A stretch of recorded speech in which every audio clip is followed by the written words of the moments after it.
Hello, everybody, and welcome to another exciting episode of the Save Slot 3 Gamescast. I'm your host, EofGiz, joined this week by Massive Das. Hello, everyone. And Mr. Craig B. and Craig.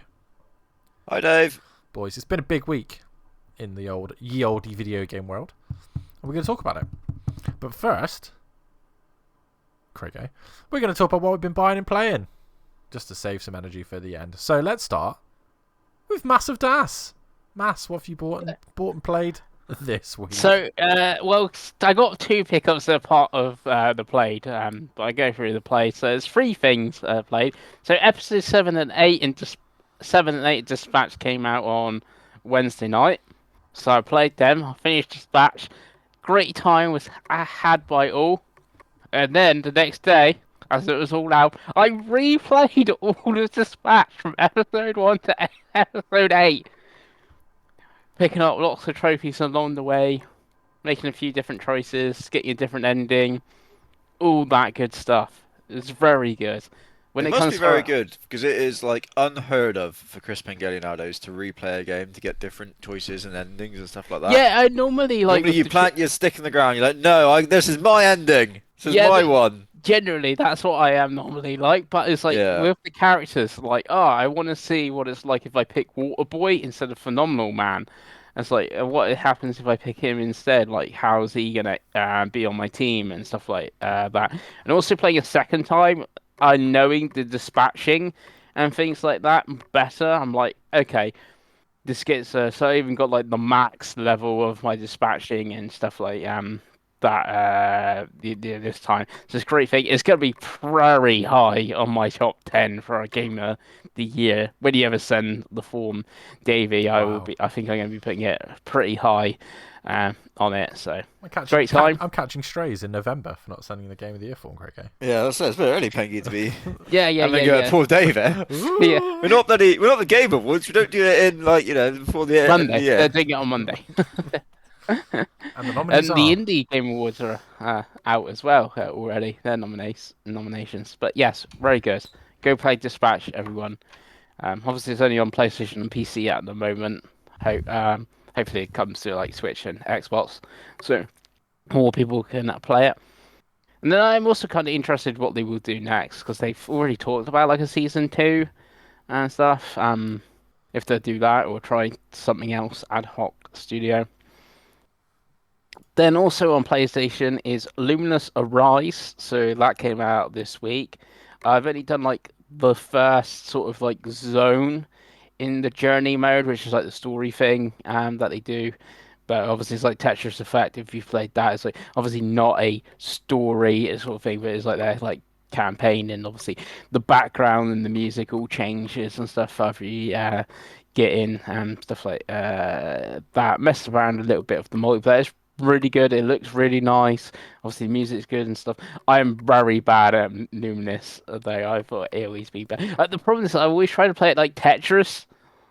I was like, oh, this is and it's like obviously don't play it like Tetris. You know, you'll make the blocks of 4 and that. But yeah, that came out. Good time. And then today, I started Goodnight Universe, which is from the devs that made Beyond Your Eyes, which really liked. I played that twice as well. Talking about games I had twice. Played it originally on PC, where I used the webcam for your blinking and stuff like that, and then I played it on PSVR 2, which obviously had your heads in a headset, so obviously you could track your eyes and the blinking and stuff like that. This game does the same thing, but there is no camera support. I haven't got a camera for PS5 anyway. But there's no camera support on PS5.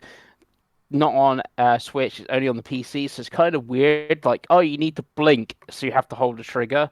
Well, obviously, on the old game, you know, you actually blinked and it moved things forward and that.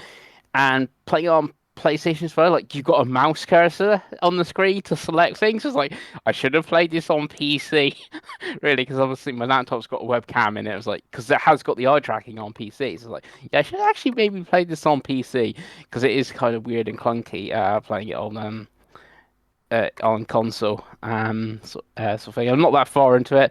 Like, you only just sort of like using your psychic powers because you're a psychic baby in this game. So we'll see how that goes. It's not very long. It's only like 3 hours long. So I might have even finished it by this evening or whatever, or at least tomorrow, most probably. And that's it. That's all I've played. It's a very condensed week for Mr. Chris Pengelly. Well, like I said, I played Dispatch for a second time. That's like 8 hours. Wow. Have you bought anything else before we move on to Craigie? Not that I'm aware of, unless you're going to tell me something I Not bought that you're today. aware of. It's quite worrying thing to say. Stuff Chris. just turns up, Dave. Yeah, It just arrives. it's borderline. Isn't it? No, Don't you know might. what, don't know what happens. No, but you might have gone. Oh, you told me you bought. I don't know, a controller. I was like, did I? Yeah, No, I don't think I have. it's bad that I've got to the point in my life where I'm now basically just monitoring your spending. I don't Yeah. monitor my own very well, so I wouldn't ask. It's nothing I'd ask me to do. Oh, lovely, Pengi. Right, Craigie. What about you, my fine young friend? So I have now finished and platinumed Ghost of Yotai Boys. Woo! Were I you think missing the bounty I thought you were missing? Yes, I was. Yeah. Yeah. That was the one I was missing. Yeah. I think I finished on about, I don't know, like 49 hours, I would guess. Mm-hmm. Something like that. I did finish the main story, and then I was like, I said last week how I'm not that fussed about platinums and like completions at the moment, but then I was like, I'm not that far away, to be honest with you. I'd done so much of like the open world stuff just like as I was playing.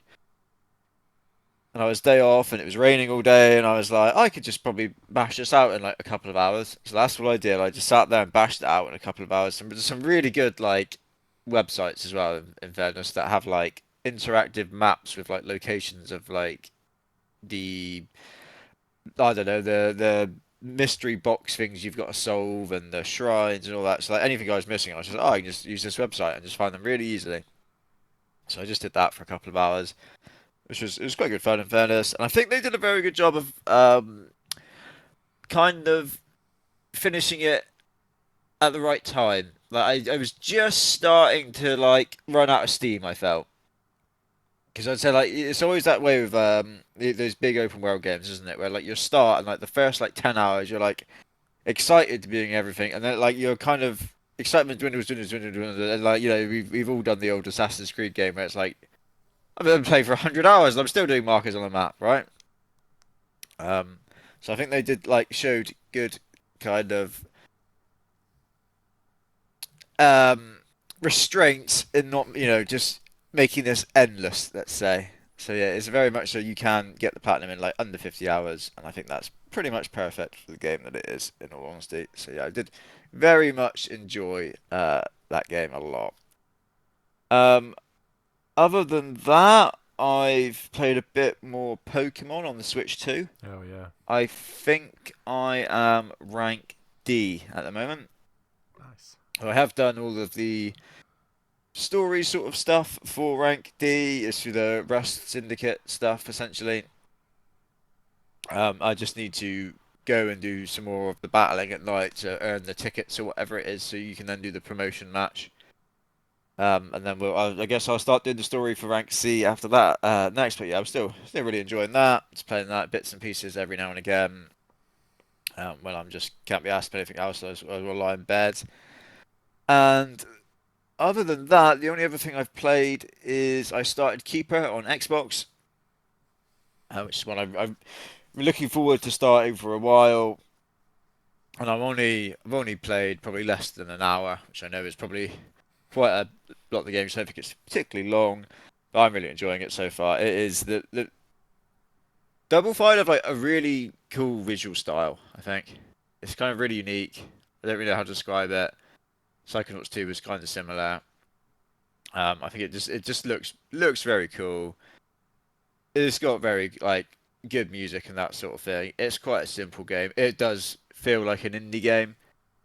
It's one of those where like at the end of the year when we're doing like our best indie, like I know this isn't an indie, but like I'm always like thinking of it like an indie in all honesty, because that's kind of the vibe you get from it, and yeah, I'm really enjoying it so far. It's really cool to see like a team like Double Fine actually be able to make a weird game where you play as a bloody lighthouse, right? Oh yes. Mm. We all worried when Xbox bought them that their weirdness would be kind of reined in, right? And if anything, it's yet. probably Not yet. probably got weirder. Yeah. Um, So yeah, but yeah, I've really enjoyed that. But yeah, I will probably be playing a lot more of that this week. And then I think the next thing I probably want to jump on is Dispatch, like Pengi, because it does sound very much a bit of me. Mm. Oh yeah, it's Um, done very well for you on the old Open Chronic as well, oh hasn't it? Is yes, it oh 80? yes, Is it back up to 90? Because it dropped that down to dropped that. I was back. It's 89 because it dropped down to 88 and 89 now yeah. It's the with a 42 reviews. 95% recommended. Yeah, so yeah, Yeah. that's kind of the plan at the moment. Play some smaller stuff Mm. after the just under 50 hours of Ghost of Yo time. Yeah. Kind It of was have a also bit. weird because we sort of brought it up with the Game Awards and stuff like that. A lot of people think that Dispatch is going to miss out due to how it's come out and its like episodic nature and stuff. Like they're It's dropping so the stupid, isn't nominees it? on a Monday, this Monday. So it's like, oh, It's, Dispatch is actually going to miss out on stuff. Sort of thing like a Metroid Prime 4 will definitely miss out because obviously that's in December. it's so stupid. It's It's literally so November. dumb. Like it's literally November now. Like Yeah, what the hell? yeah. Like every game used to come out between now and Christmas. How the hell can you justify? Anyway, the Keeleys. Mm. The Keeleys, eh? Oh, nice, Craig. Anything else, Craig? No, that's it from me. What about you, Debbie? So, in terms of purchasing, I bought Warriors Abyss on Steam. If you remember, I bought it when it came out, then used the Steam refund because I was like, it's good, but it's not £20 good. And it was like £6. It's basically, now, not to frighten you off straight away, Craig, it's a roguelike, but it's more like an arcade game because you just basically take the Dynasty Warriors hack and slashing, make it like isometric, and then you just do that in different sections with different bosses and all kinds of stuff. And it's fun. It's really fun for playing in handheld, like 15-minute, 20-minute sessions in bed, just beating the shit out of stuff, really, as random Chinese fictional or non-fictional characters. So I'm quite enjoying that. I think obviously, like I said, it was about £7 I think I paid for it, which isn't too bad. The only other pickup is Lego Horizon, Craig, which I saw for £15 in MT. Pengle's finished it. Am I right in thinking that, Pengi? Yeah, I got the platinum. Remember if you, yeah, And you were like, it was very boring to get the yeah, Yeah, platinum, but but I did scathing platinum. review. I think. Thank you for that, right? Yeah, yeah, yeah, the actual game is fine. It was like, oh, the game took me 6 hours, and I was like, oh, I'm only missing like 10 trophies. Let's get the platinum, and it's like, this game started took me 25 hours, and I've played the same level 12 times because I yeah. need to level up whoever, I don't know, Ross or whatever. Yeah, I won't be doing that. But for £15, I figured I'd play it for a bit. If I don't like it, I'll probably get around that back, right?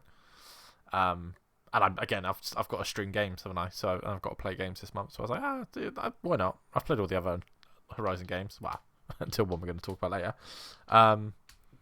So that's fine. But yeah, that's my only other pickup. In terms of I've played a lot of games this week. Obviously, I am still doing this 80 hours of games thing.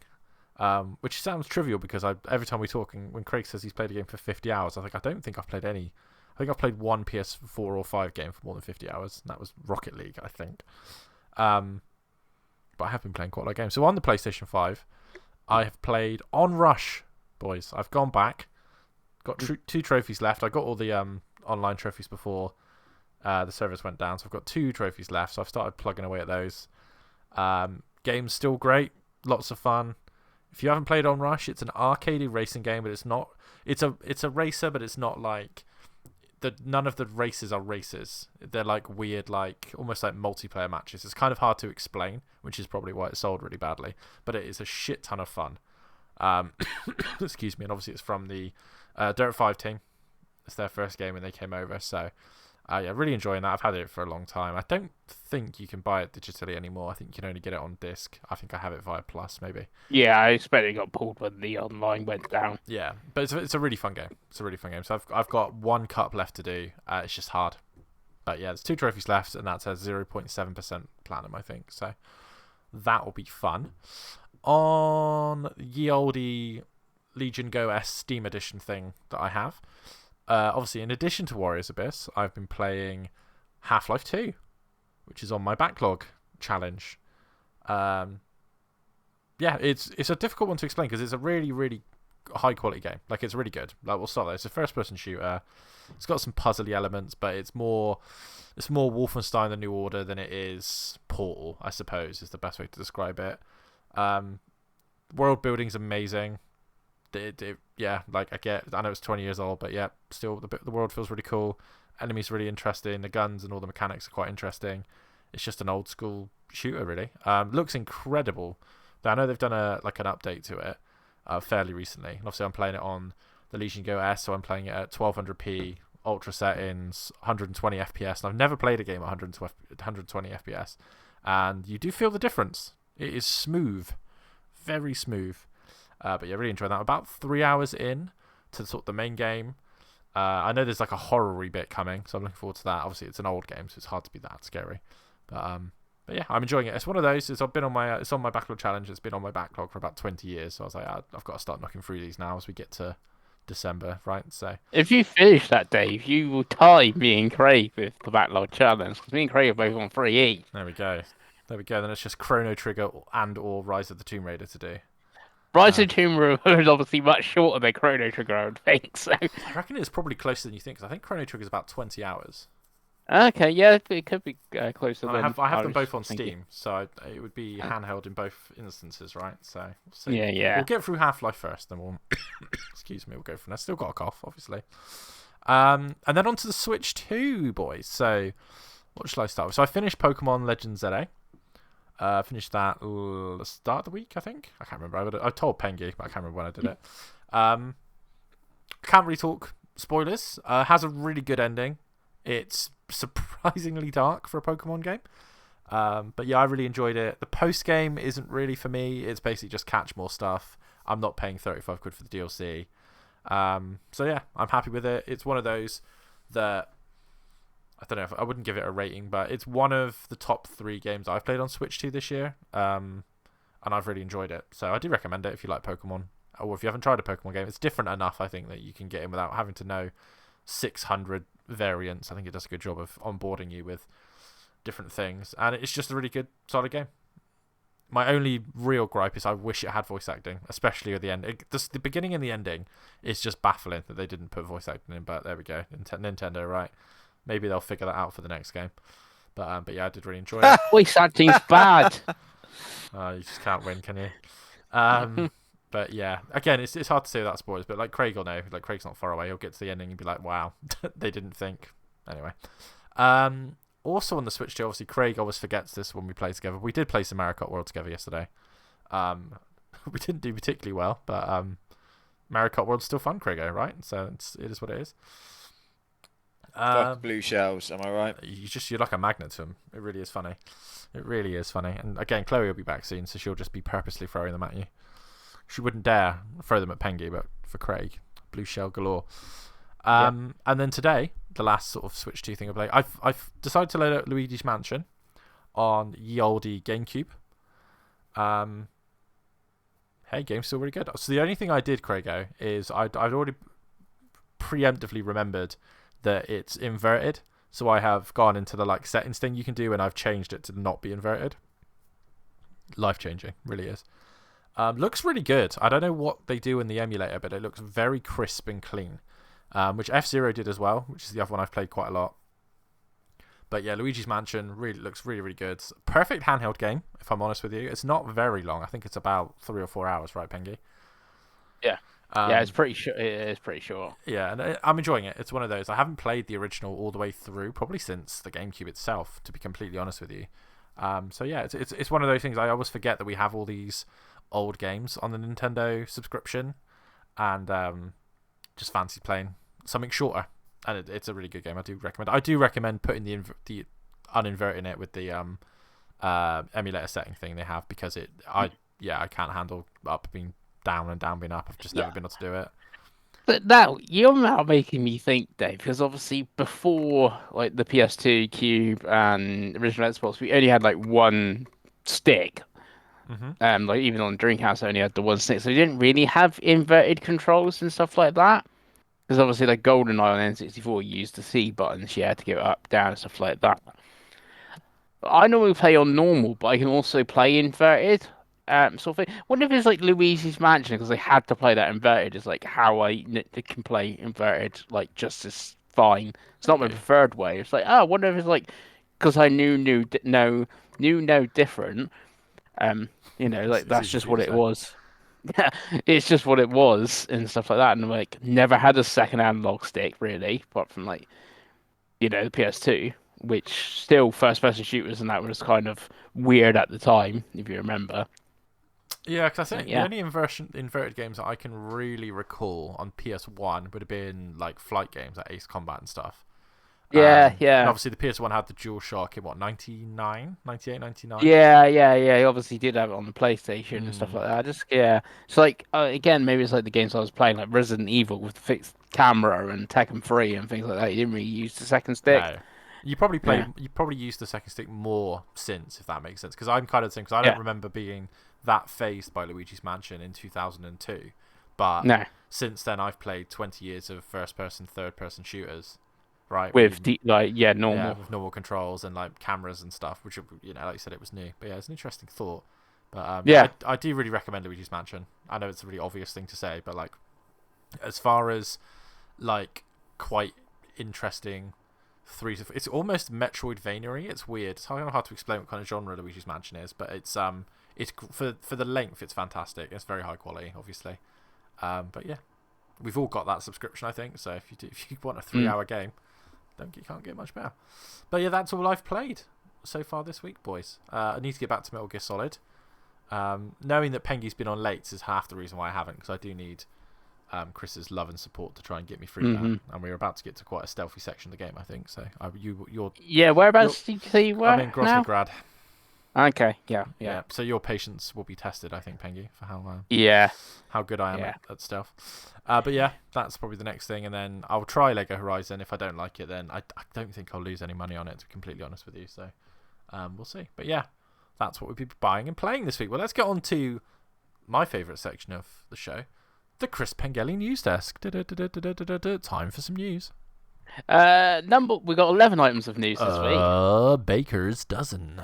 And number one, we're going to go for Cray at Showcase Corner. Don't have a jingle for Yes. Showcase Corner, sadly. Indeed. Kanishiwa Craigson. We had a PlayStation State of Play this week, right, boys? We did. This was a special one because this was targeted for the Japanese audience. Yep. So it was all in Japanese when they were talking, but there were games in English, which was strange, but that's what we did. I have no idea whether this list is in order, Pengi. I cannot remember. It's in alphabetical order, the one on PlayStation. Okay, they've let you down there, haven't they? They've really Yeah. let you down there. So apparently at some point during this broadcast, Entropy Effect X was shown. Blaze Blue. A roguelike action spin-off of the Blaze Blue series. I'm reading this from the blog because I would never have got this. I don't think I was paying any attention. Pengi, does a roguelike action spin-off of Blaze Blue tickle your fancy? No, but it's just funny. Last week I picked up Blaze Blue and was like, oh yeah, remember that series? And then literally a week later, we've got this weird spin-off game. But I do not care. No, Sorry, that's coming on February 12th, 2026. I could not care less. Dave might care so that he's playing his roguelike I don't on care. Warriors Bliss. Can confirm. No. I don't care. Yeah, we don't even need to go there, I don't think. Again, at some point during the showcase, there was a Broken Law Unfollow and a Broken Law Ascend was shown. I have no idea what Broken Law is, Pengi. I'm guessing it's some sort of Japanese horror thing. Yeah, I'm guessing so. I've never heard of it. There's Broken Law Low is apparently on Steam at the moment. That is £7.49 on Steam. Very positive though. So sounds like a bargain for anyone who may or may not be interested in such things. But I'm not personally. Dave, I can't imagine you are. Horror game slop, Craigo. This is where we've got to now. It's one of the genres where it's like we've overdone it. It all looks the same. But one thing I know Dave does love that was not just Coffee Talk 1, not Coffee Talk 2, whatever it was called, but Coffee Talk Tokyo.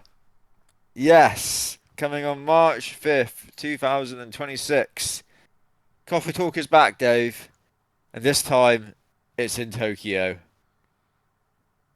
Yeah. This is a series I know you have been wanting to get invested in for some time, and you've not really known where to kind of like dip your toes in. But I think this could be the one for you, Dave. So I don't need to know the lore. Is that what you're saying?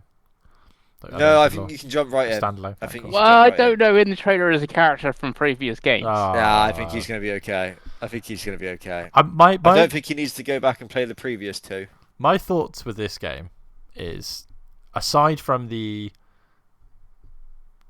37-year-old female cozy game streamers, if these games didn't have achievements and trophies, would anyone play them? Because it looks boring as hell every time I watch them. I'm like, what's the game? It's a visual novel with the occasional coffee mechanics, you say. People like this, Grego. People would go out their way. If you took the trophies and achievements away, people would still want to pay money for it. That's my question. Yes, I remember playing the first one. I think it might have been on Game Pass. I was like, this is like okay to like meh, but I was like, I don't think I need any more of these. It's weird to me that this has become a series. Like, are there people that are just going like are fully invested? Like Pengi, I think you played the first one. Did you play any of the others? I didn't play the first one. I played the second one. Right. I got sent a code for the second one. So it's interesting that neither of you have paid for it yet. So that's an interesting I wouldn't pay for it. Wrinkle in this discussion. Mm-hmm. Yeah, absolutely. After that, Dave, we had Damon and Baby coming to PlayStation 4 and PlayStation 5, keeping the PlayStation 4 going.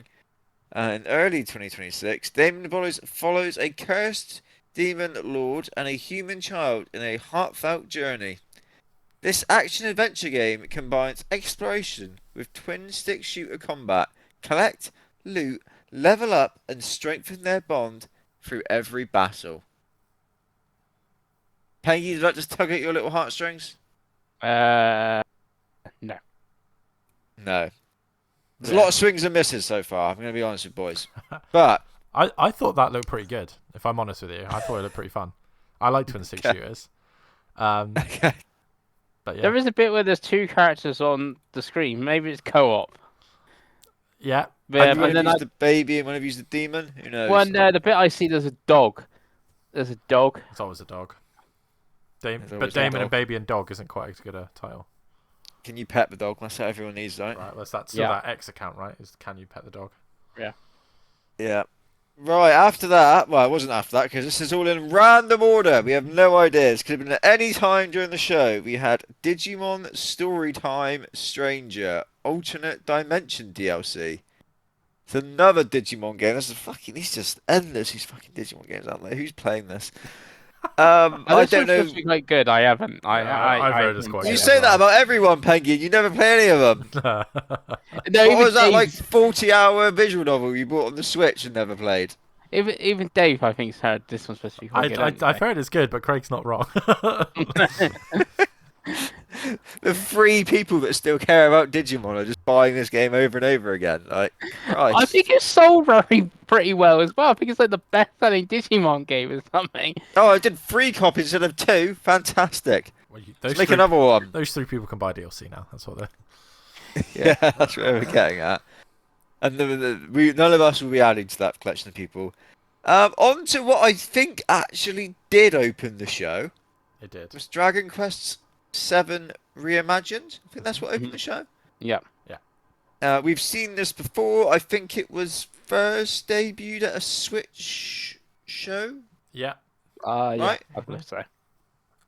And this is like a remake of Dragon Quest 7, but they've not done it in 2D HD, which is quite refreshing, right, boys? It's actually some sort of like sprite graphics. Yeah, I don't know. I think this looks kind of cool. It's February 5th, 2026. I don't think any of us are really Dragon Quest guys, are we? No, So not Pengi, really. is this going to be like? Could this be your big entry to the series? I don't think so. No. No. Not think it looks good? Yeah, I think it looks fine. I just don't see me picking it up, to be honest. And I know I buy like everything, but the day later in February next year is Neo 3, for instance. God, I know which one of them I'd rather play. Right, Dave? Absolutely. So what's interesting about this is that they've added what this trailer was showing is there's a new episode of new content. With one of the characters as an adult. That's why he has a beard at the end and not at the start. The only problem I have with this game, Craig, because I actually don't mind the way it looks. I watched a stream where someone compared Bearded Guy to Matt Damon from Team America, and I can't unsee it. And that's I get that. That's my only concern. But yeah, I think this is cool. It's obviously coming to all of the major platforms. If I were to get it, I'd probably get it on Switch 2 for that handheld goodness. But I do think this looks fun. Perfect for Switch 2. The next one is the best one, I think. Is 8 or 9 is the best one? I can't remember which one.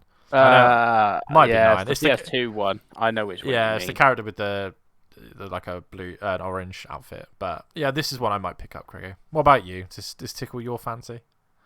I think if it's like, I haven't looked at the release schedule for early next year, but if there's a gap on stuff for the Switch 2 and it reviews well and it's it comes out and I fear it's a week before Yakuza. I fear that might be a thing.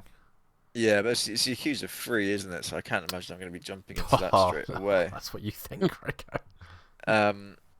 So yeah, maybe, possibly, it depends. Like I said, it's one which I'd have to watch some actual reviews on and stuff like that. Is it grindy as fuck, for example? If it is, then that's a big no straight away. So yeah, we'll see when we get to February next year, I think, for that one. And then, according to this, we had another one which was early in the show. Dynasty Warriors Origins is getting DLC, Dave. Ooh. Which is good, because I guess that means that it did somewhat okay as a video game, right? Yeah, I believe it did sell quite well. So that's pretty cool. I think there's a woman in this one, right? This DLC. Yes. You can be a woman as well now. Yeah. I think that's what we were getting at. Woke, no, I'm joking. Yeah, they've added quite a lot of content, looks like. It's coming to Switch 2 next year, right? I think probably the same day, I would guess. So that's maybe where because I know me and you were tempted by this, but we were a little bit afraid it was going to be Soulsy. And then watching the gameplay, it's in fact not Soulsy, Craig. So, yeah. It's on the radar. It comes to Switch 2 January 22nd, 2026. There we go. So yeah, it's and on the radar. DLC is January 22nd, so that could be like a complete edition for like the same price on Switch 2. So yeah, maybe. Does it do anything for you, Craig?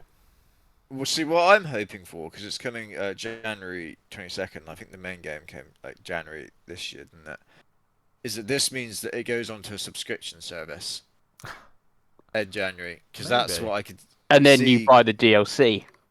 Well, yeah, I was really excited for it, and I remember I played the demo, and the demo was really weird. Yeah. And that kind of put me off. I think Pengi was exactly the same. I think we spoke about this before. But like from reading like stuff on Reddit and some reviews, it kind of doesn't really sound like the demo did a particularly good representation of the actual video game. That's kind of put me off wanting to spend money on it. But if it came to a subscription service, that would be lovely, because then I could just give it a go, right? Yeah. If I give it a go and I'm like, oh no, the problems I had with the demo are still the problems I have with the game, then I've not wasted my time and money and having to buy it and resell it and all that jazz, because I just can't be bothered. So yeah, I have hope that maybe they do the classic, right? The DLC's come out, we'll put it on the service, and people will buy the DLC. That's right. Because they did that with games have done that before, and they put it on the service when there's big expansion DLC, and it's like, oh yeah, you've really enjoyed this game. Now there's more of it, so buy that at least. Yeah, absolutely. And then next on the list, was Elden Ring Night Rain, the Forsaken Hollows DLC.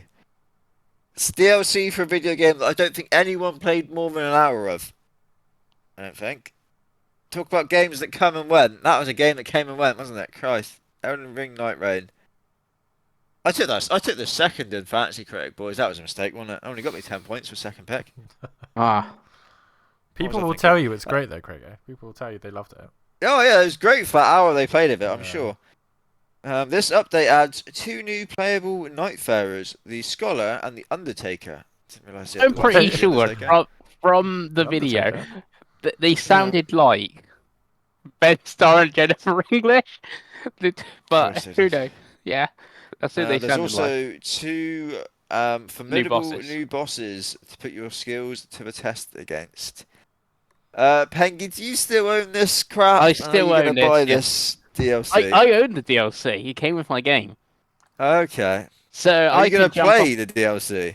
Possibly, Are you gonna it play does. the main Unfortunately, game? That's every.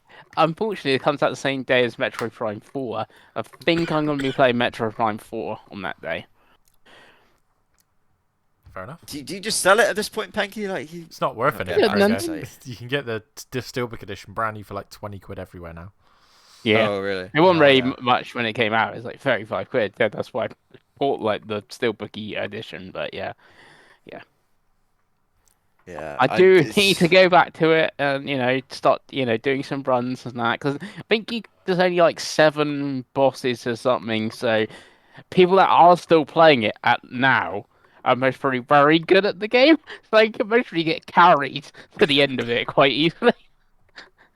Maybe, you played but 3 hours apparently, Pengi. that's more than I thought to be honest. I just said I only played like an hour. Money well According to spent. the PlayStation. Money well Yeah. spent. Indeed. Oh god. Oh, yeah. Just utter crap, innit? This is everything wrong with video games, Dave, right here. Everything wrong with video games. Um, right after that on this list, once again we saw Fatal Frame 2 Crimson Butterfly remake, which we've seen quite a few times. Again, I think this was one that was it first shown at a Switch? Yeah, so it's Yeah, it coming was to shown Switch at too. Nintendo, then it was on Xbox's Tokyo Game Show thing, and now it's at PlayStation. Yeah, this is coming on March 12th next year, so Woo. another early door next year game. Looks pretty cool. Looks like they've pumped out a lot of these Fatal Frame remasters and HD ports or whatever, haven't they? It looks like this is the one where they've actually like took some time with it and put some effort in. Maybe. I feel like if there's a game that you were like, oh, I'm gonna try and jump into this series, this could be the one, right? Pengi? Yep, this is like the best one. The one issue I know March 12th doesn't sound too bad. It is only literally 12 days after Resident Evil Requiem. So I feel it's going to get compared to that quite a bit. Yeah. That's not ideal for them And at it all, is is it? literally the day before. I know it's a different game, but like Monster Hunter Stories is free. It's quite a big one. It's around the same time, sort of thing. But yeah, it's going to get just compared to Resident Evil, isn't it? Like that come out, Yeah. everyone will love that. That'd be like 9s out of 10s, and then like people will play that. I'm like, what is this? Rubbish. Even though it actually most probably isn't going to be rubbish. Yeah, because even like, whereas before you may be like, oh, this is like the Switch is like big horror game, right? Whereas now like Resident Evil Requiem's coming to the Switch as well, so it's like, yeah, that's harsh luck for them. I feel there. Yeah. But then again, it is maybe a little bit of a niche franchise in the West, and that Yeah, Fatal it's Frame, much so, yeah. yeah. Dave, I know you don't like horror games, but is this one that could tempt you? No, No, absolutely not. absolutely not. Excuse me. God. Up next, boys. I forgot this was here. I completely forgot about this. Fate Trigger, Dave. I don't know if those 2 words bring anything back to your memory, but the image in front of me has. Oh yeah. Fate Trigger, a next generation tactical hero shooter, begins early access in Q1 2026. 2 new heroes join the roster: Fairy, an attacker who creates clones, and Tata, a defender with mini turrets. A new map, Hellbright Outpost, has also been revealed. This looked awful. Virgin anime slop, Craig. It looked so bad. Yeah, not great. I'm assuming I was free like, to play, but might be yeah, a redeeming factor. what on earth? There's cat girls, there's cat boys. Whole lot of titties, whole lot of tartars, if anything. Yeah, it looked dreadful. I've never heard of this. I never want to see this again ever. It's in. Did it say begins early access? I hope it never makes it out of early access. I hope it dies before it even officially comes out. Pengi, did you think this was as bad as I did? Yeah, This I time? was expecting a game like this though in this show. What would you have to do? We'll have to wait till Viewer plays it next year for us, Yeah, um, absolutely. to Yeah, find out if it's actually any good or not. we'll get a written review for him that we can read out on this Yeah, show. he wrote with one hand. Yeah. Right then, Dave, we had Gran Turismo 7, the Power Pack DLC. This is paid DLC, of a expansion for Gran Turismo 7. I think the guy came out. I think he started going on about how many copies Gran Turismo sold over the course of its lifetime since the very first one on the Nintendo Game Boy. I think it's PlayStation And exclusive. yeah. Oh, God. I was trying to trigger Chris Mangeli there. Yeah, this was a thing that was announced, Dave. You're the one I feel most likely to ever play any Gran Turismo 7 ever going forward ever again. Did this make you? I don't even know if you own it. Does this I make you do own it. want to I do own it. buy this DLC and play more of it? No, I mean it's difficult because they obviously announced the Spec 3 update, which they're obviously still coming. That's free, but this itself is a paid expansion. They haven't announced a price, but the only bundle they do includes 5 million credits, and that is at least £37 to currently get.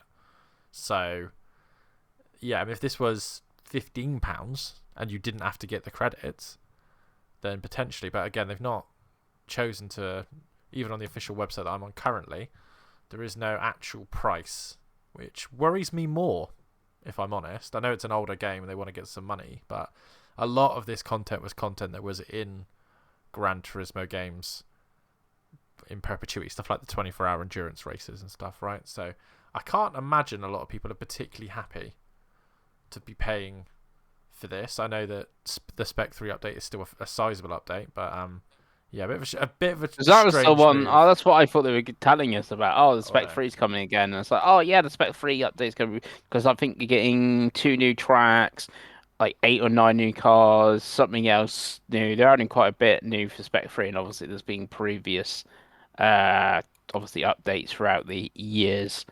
Yeah, 8 new cars with Spec 3. So, and then I was like, oh no, it's actually paid DLC they're talking about. Yeah, with 50 new races behind DLC, the 24-hour race, yeah, Gran Turismo Sophie 3, which is an AI thing.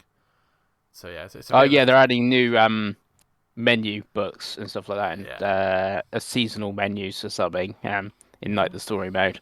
Yeah, but that's all behind a paywall. But yeah, Uh, the content looks cool, but it's just strange to me that they're charging so much, and it just appears to currently have that one option with all the extra credit stuff. If you could just buy the races and whatever for like 15 quid, fine. But when you're asking for over 40 quid because it's got your microtransaction currency in it, Craig, I don't think that's particularly good, personally. Yeah, no, that does. So wait, when you buy it, you've got to buy X amount of the credits as well. Yeah, that's the only bundle they currently That's have. the package. The package includes 5 million credits, but there's no price on it currently. But we've worked out the wank, price isn't it, if for the that's all 5 they're million. offering. Exactly, but there's obviously I'm on the official Gran Turismo page now. It's due out in 3 weeks' time, less than 3 weeks' time, and there is no information. there's nothing on the there's PlayStation nothing Store. actually on PSN. If you go on PSN, there's Yeah, nothing at all. if you go on to add-ons and stuff like that, it's not actually there. So So because we don't there's a know. state of play section on the like PlayStation Store at the moment. Gran Turismo 7's there because obviously it's in the state of play. Click on it. The add-ons are just the credits you can buy, already. So this hasn't actually shown up yet. It's going to show up obviously soon because it's 4th of December is out. So, But yeah, not good. Not good look. If nothing else, right? No, absolutely not. But moving on, we had the coffee shop simulator thing earlier. We now have Inconbini, one store, many stories. which I believe is where you play as like in a small convenience store, and you are stocking the shelves and I guess serving some customers. All sounds a bit like hard work, doesn't it, boys? Yeah. Yeah. I don't know if I Not want for to be me, doing that. really. That one. It My looked spare quite. It time. looked quite good. To be fair to it, but Yeah. not for me. Yeah, that's coming in April 2026. Oh my goodness. What the fuck is this? We have next was Chiron Makisium. Makisium? Hmm. Makisium. Launching January 29th. It's a new 3D action RPG from the Disgaea team. Hell yeah. I don't know if you like the Disgaea team or Oh, not. we do. Well, Oh, Dave do does. we? I do. I like this guy. So this is an action RPG from them, Dave. It's incredibly anime. There's a shark on my screen. Oh yeah. There's a fairy looking girl with pink hair. She'll probably be a vampire, I suspect. I would imagine. Yeah. So yeah, the Disgaea games, Craigo, are basically strategy RPGs a la Triangle Strategy. Traditionally, sprite based. Their whole Right. gimmick is that they're crazy and that the hit points and hit damage is like millions. So like you start a game and you do like 3 damage. Yeah. This you start a game and you do like 999 million damage. You've got your little penguin dudes called Prinnies, and they're quite popular. They say dude as in DOOD. That's their gimmick. They call you a dude. They're cool. Fighting game guy Maximilian Dude is probably the most well-known person who likes this guy. But yeah, I quite like the Disgaea games, to be honest with you. So I'm interested enough that this might be quite fun. It wasn't a great trailer. I don't think they've made many 3D modeled games before. This might even be the first one, if I'm honest. They traditionally stick to sprite-based games from NIS, but yeah, it's coming out in January. If this comes to Switch 2, It's coming to Switch 2. Perfect. It is coming to Nintendo Switch 2, and PS5. nice. So yeah, I might give this a look on Switch 2, because it looked quite fun and I like the series. But I can see from someone who hasn't seen the series how insane it does look. But yeah, it'll be fun, Craigo. That's probably the best way to say it. It'll be Bayonetta-y stupidity, I imagine. Yeah, oh my god, I'm rewatching the trailer now. There's some monstrously big titties bouncing around there. Christ. They are something. And then he's whacking some big penguins as well. That's with those the sword, I think. Prinnies. Yeah. They're obviously the bad guys, and I'm guessing those big titties are the good guys. Right, moving on from that, Christ. We had Marvel Token Fighting Souls. Is this the Yes. Yes. arc? Yes. Oh, I didn't even know the name of this. Okay. So this was here. There's a closed beta coming on December 5th. For this video game that's happening. Did they announce any new players here or anything like that? I don't know. No, but Spider-Man and Ghost Rider are going to be playable in this time in the beta. So you got 8 characters you can play in the beta this time. Okay. Have you played any of the previous betas, Pengi? No, you got to be invited. I haven't been invited to Oh, this. okay. No. Are you invited for this one? Oh, no, I've signed up. So who knows? Who knows if I get in or not? And then I got to be free between was it December 5th to December 7th? I'm There's sure you 72 can make hours, no yourself free, breaks. Pengi. Yeah. So, Right. Did this trailer get you more excited for this video game, Pengi? yeah, I'm still pretty excited. I would like to see the new character if they showing up here we know 8 characters so far. Could have showed us 2 more or something. Get a nice round 10. That would have been good, wouldn't it? Yeah, that would been lovely.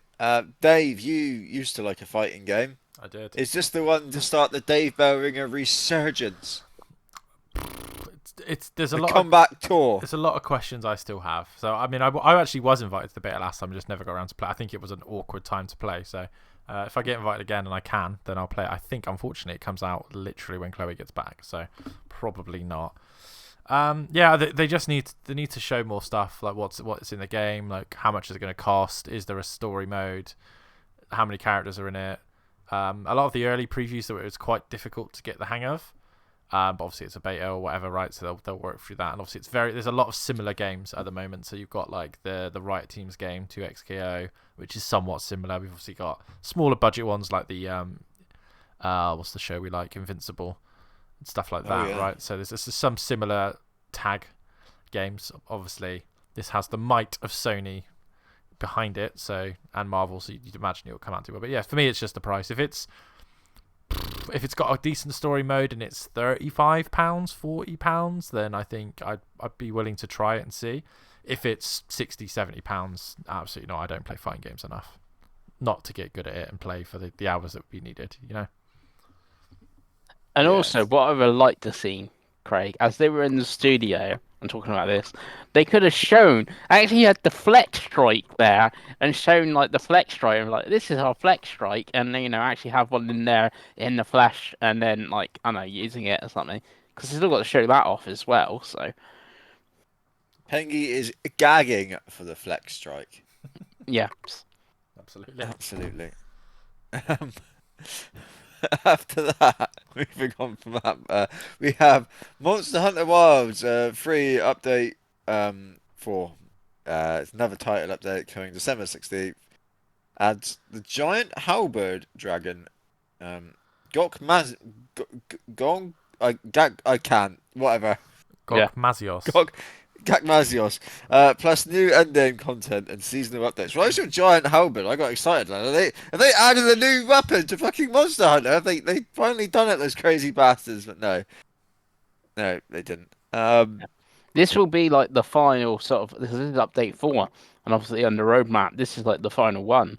So after this, obviously they still do more content and stuff like that, like the smaller stuff. But after this, you'll be looking towards the expansion, really. Have they officially said they're doing an expansion? I know they No, always do. but they always do an expansion. Does anyone like this game? I don't hear many people talk about it, compared to the other Monster Hunter games.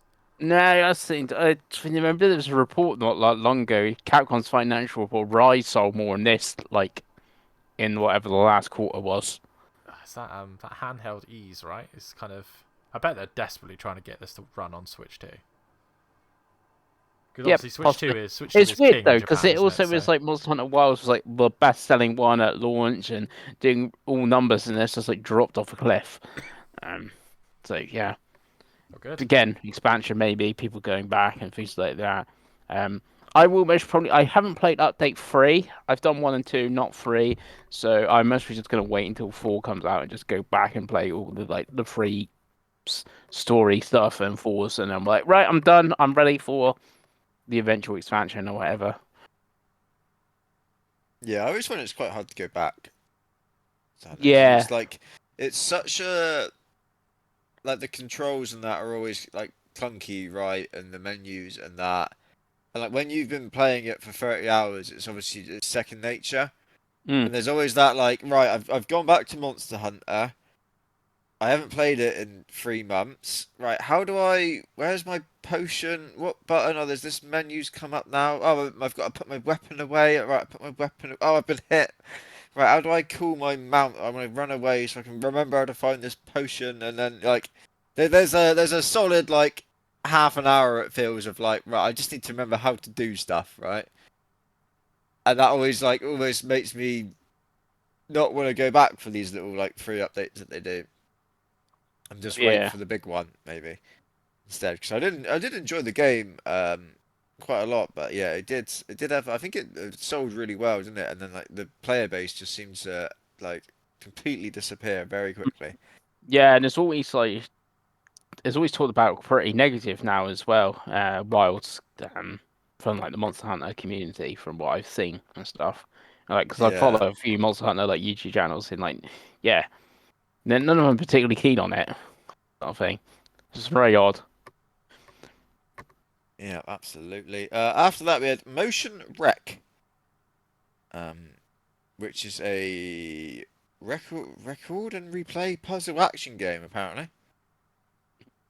I can't remember any of this. There's the black and white one, and like that look like proper like Indian. Like the character like jumps and then they rewind something, and so they can like jump again or something. From what I remember. I can't remember for any of I that. don't think it's not for any of us. I don't It think. looked kind No, of let's like move on very Downwell, quickly. which I used to quite like, but Yeah, I know. How you? I used to play that quite a lot on Vita, but yeah, it looks okay. After that, we had Nevergrave, The Witch and the Curse, which again I have absolutely It's the Power no... World Hollow Knight at home. Oh, so it's gonna get sued by someone. Well, no, it's different enough. But if you watch if you watch the gameplay again, you Oh, it's yeah, I literally, am it's now. literally Hollow Knight. Yes, it is, isn't it? It very much is. Probably not going to do anywhere near as well, I wouldn't have thought. No. No, absolutely not. That is coming next year. After that, we It's had the No same Sleep. day of Coffee Talk. I think. I think I've seen her play Coffee Talk. Wow, that's a statement. We have No Sleep for Kanate Date from AI The Simonian Files. Is this the one that came out this year? There's these Yeah, games just so it was on Yeah, Switch yeah. too. get pumped out, don't It's on Switch 2, the Switch 1 and Switch 2 is now coming to PlayStation and Xbox. they? Okay, that's what this Yeah. is. Has anyone So actually ever played any of these video games? Are they video games? Is it pornography? What is this? the like visual novel game things. I've never actually played one, so No, it seems like the sort of thing this that Pengi would be like, I really want to play this and then never play. yeah, this is like a weird like spin-off prequel one as well. So Yeah, they normally do strange. well on like European critics and fantasy Yeah, I critics think and didn't I stuff. recommend it to you this year? And I think didn't you take it? I can't remember, but I yeah. think so. Yeah. Right after that we have Octopath Traveler 0. A demo is available starting today. As in not today, whenever the show happened. And that is one of the good old-fashioned Square Enix. You can start it, and I believe your progress will carry over to the main game, which is always a nice little touch. I feel they do. Mhm. You can create your own character and begin your journey. I haven't seen how long said demo is or any 3 of that hours. sort of thing. It's timed. 3 hours. It's That's not it. like It's not. It's like the whole game. You've got 3 hours to play it, basically. Oh, really? There's not a cut-off point. Yeah, That's I pretty don't think cool. so. Okay, but that's a good little kind of taster for you, I think, isn't it? 3 hours. If you wanted to drop however much money, this is for it. Yeah, it looks like Octopath Traveler. I thought. Mm. Has anyone bothered with the demo? No. There's No, just too many. none There's of too us. many other games, isn't there? And a lot of similar Yeah. games. So. Yeah, absolutely. There's been so many of these like HD 2D games at this point, hasn't there? Yeah, the next one that I'm, is Elliot. The Elliot one is one I care about. That's more an action RPG instead of turn-based like this and Dragon Quest. Yeah, Pengi just wants Elliot. Yes. We had some Katamari DLC packs were announced, boys. None of us played the main game. None No. of us care, do we? Something to do with Pac-Man. Oh, it's getting a Sonic the Hedgehog collaboration set DLC for Pac-Man World 2 Repack. Game of the show. Dave, is Sonic enough to get you to go and buy Pac-Man World 2 Repacked? Repack World 2, Crigo. Sorry, yeah. You will be. Probably not. It's one of those that those games will be given away at some point, right? Yes. Let's be honest. I'll play it when it comes, but yeah. Two of my favourite things, Pac-Man and Sonic, together again. Well, we're sticking with Sonic, actually, Dave. We still are waiting for the Dave Bowringer apology letter to Sega for Sonic Crossworlds, the racing game, and we saw the SpongeBob SquarePants pack DLC. Well, that was hard to say. Not as much as the little Japanese man struggled to say it. SpongeBob. That's coming soon. Launches November 19th, apparently. Huge. Unless you're in Japan, then it's November 20th. Also, they announced the 3 characters, Knights, II, and Tangle and Whisper. There you go. Even I don't know who Tangle and Whisper are, by the way. They're from the comic books. God, even me, Christ. even I. Yeah, I didn't know who they were. No, yeah, they're actually from the comic books. Okay. Yeah. Pengi, Now we don't know. you own this IDW. video game? Yeah, I own it on Switch too.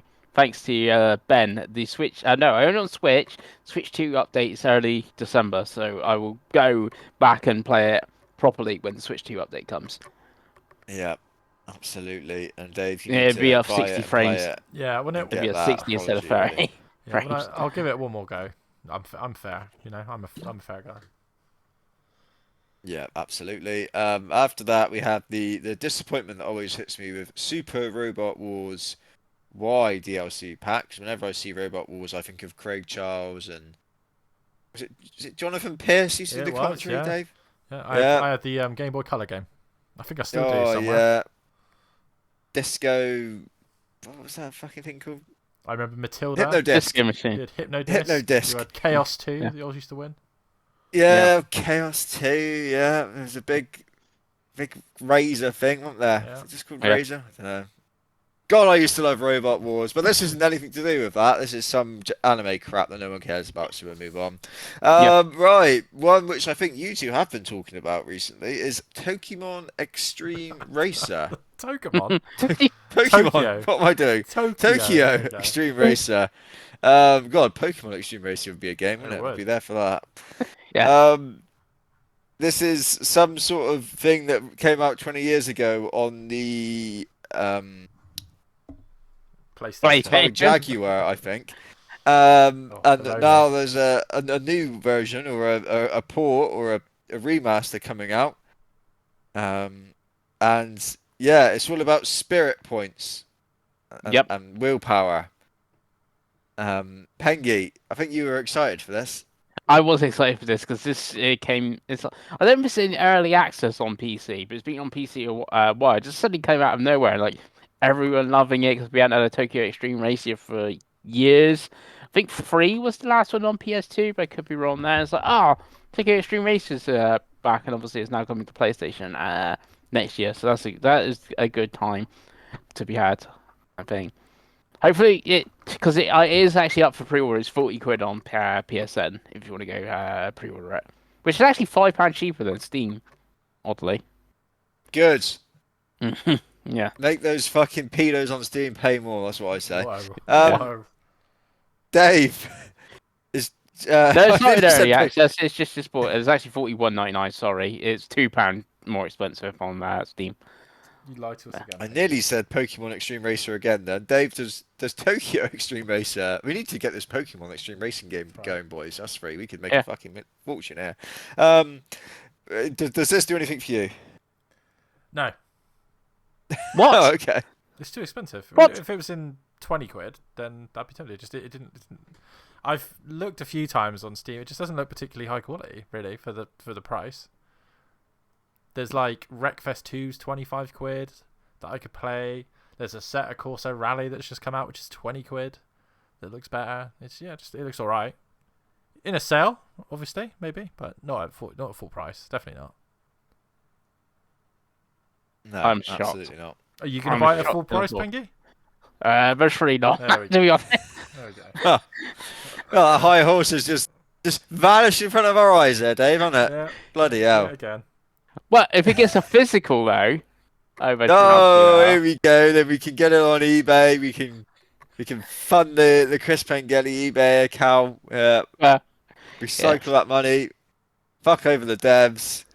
Yeah, that's what we want to do. Support those On devs. to Wandering Sword, which is some RPG which It is was, coming in May. Octopath Timu, I think. Yeah. Was Is that what it was? what it was Yeah. described as by Chris Pengelly. Yeah. Yes, that's why I put S.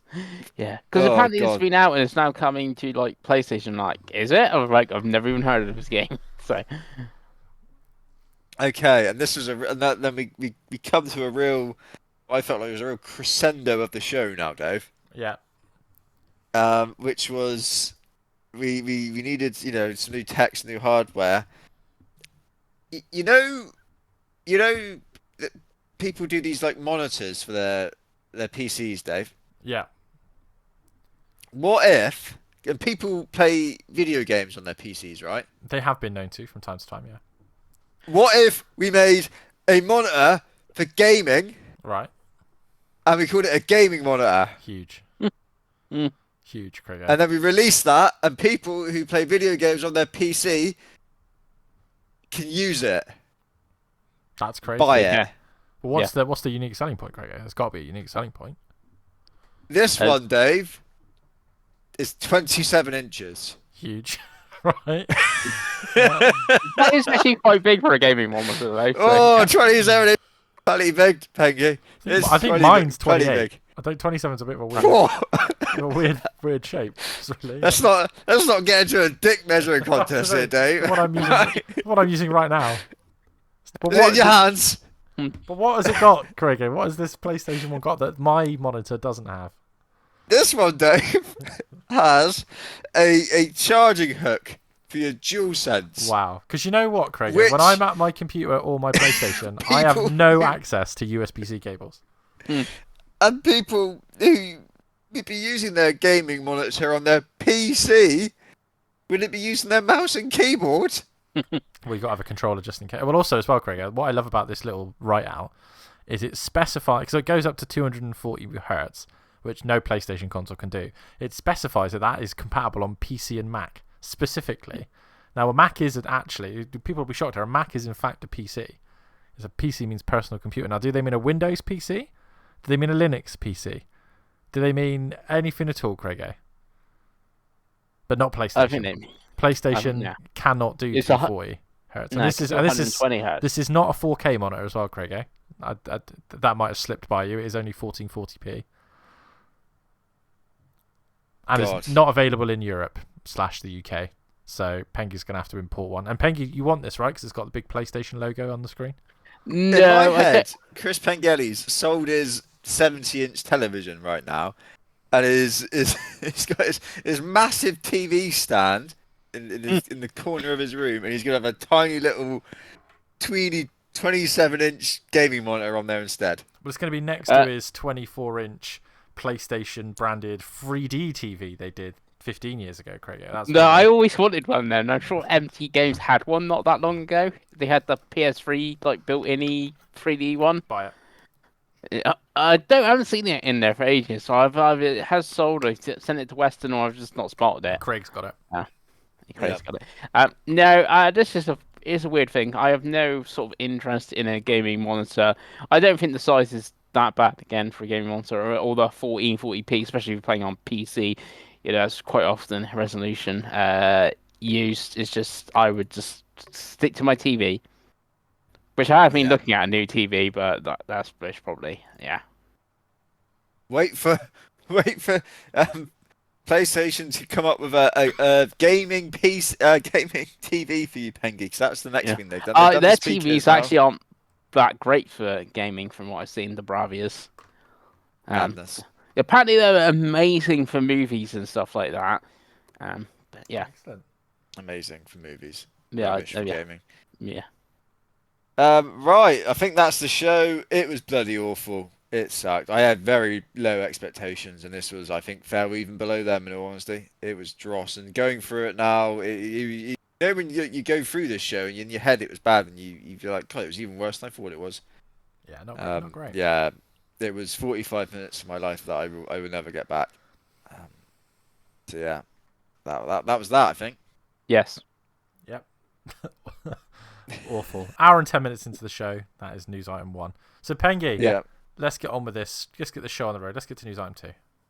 Number 2, speaking of PlayStation, they're making some mobile games. You're going to have Ratchet and Clank Ranger Rumble and Horizon Steel Frontiers, which is also coming to PC. That is an MMO. Ratchet and Clank Ranger Rumble is like a multiplayer shooter thing. It reminds me a bit of the Crash Bandicoot multiplayer game that I played a couple years ago from them. Dave, any interest in either of these? Absolutely not. Craig, any interest in either of these? What, mobile games? Yeah. Well, Horizon Steel Frontiers is coming to PC as well, but it's like a mobile game ported to PC. Yes, Craig, well known for his PC. They're the Sounds PC like game. a trap for paedophiles to me. Yeah, it could be. I said that the combat in Horizon Steel Frontiers does look very Monster Hunter. It's weird because that is the rumored what Gorilla is doing is a Monster Hunter Horizon game, and Jason Schreier is like, yeah, Gorilla are still making their multiplayer game as well. I was like, they're gonna look quite similar. Who knows? Still on PlayStation, we got some numbers. 3.3 million Ghost of Yotei copies have sold. One to me, one to you, Craig. Hopefully 3.3 million. That sounds a pretty good number, right, Craig? Well, Pengles, the numbers don't lie. Yeah. And they spell disaster for sucker punch. I don't think it Ah, does. the But, PlayStation State of Play. yeah, they weren't there. About the So same as yeah. Donkey Kong, so that's not too bad, right? Yeah, it's not bad at all. And the PS5 itself is now sold, as this is obviously last financial report, 84.2 million consoles, which is behind at the same point of time by the PS4, which is on 86.2 million. So they are 2 million behind in comparison of point of time. Dave, any thoughts on PS5 numbers? What blew me away the most, Pengi, if I'm honest with you, is I Yeah. didn't realise how bad the PS4 and PS5 did in Japan compared to the rest of the world. That was what I didn't realise with these numbers. Because I assumed that they had a relatively close to Nintendo number, but by God, they don't. It's not even close, which explains the state of play Japan and the cheaper Japan-only PlayStation, which wasn't on the It's blog. weird in But Japan because everyone says the PS5 numbers bad, but it's 2 million behind the PS4. But obviously that's PS4 lifetime, so I don't think it's as bad as. I'd be interesting what the at point time, like what the PS4 had sold at this point would in you like to Japan. guess, Craigo, at what the PS4 sold in Japan? 10 copies and a Snickers. Not far. It's around about 10 million. A little bit Mm. under. I'm being quite generous with that. Switch 1, 39 million. I mean, Xbox, I think maybe 12. But yeah, they haven't been a big seller since the PS3. PS3 and PS2 were around the 20 million mark. So I think that's what they're chasing. But yeah, that's what I didn't realise. Great numbers in the US and Europe, obviously. Mm. Um, Yeah, it's like the but- fastest selling console in the US PS5 now. Yeah, but I can see why they're trying to push back into Japan, because that's clearly a market they've lost, and they'll continue to be this behind until they put a handheld out, because that's what Japanese players buy, right? But yeah, compared to the rest of the world, healthy enough. Hopefully they'll put some games out soon, right? That's the hope. Yeah, well, you can sell 84.2 million without any games. I'm still interested if they can catch that 2 million. Not Japan, I mean, as in the worldwide 84 compared to the 86. Like, will GTA 6 move units next year? Wolverine, for instance. And obviously, FIFA and COD still come to PS4. So it's like, once COD and FIFA don't come to PS4, do people move over to PS5, for instance? That sort of thing. What isn't good on their financials is Bungie's costing PlayStation lots of money, Dave. Yeah, $204 million, I think, was that when I last looked. Yeah. Not Yes. good. That is awful. Not good. That's awful. Yeah. Good. Oops. Yeah, it's got to be one of the worst purchases ever, surely, Bungie, now. It's up there. It's got to be up there. Yeah. Right? I think they need something. It's not. I feel like it's not going to be Marathon. No.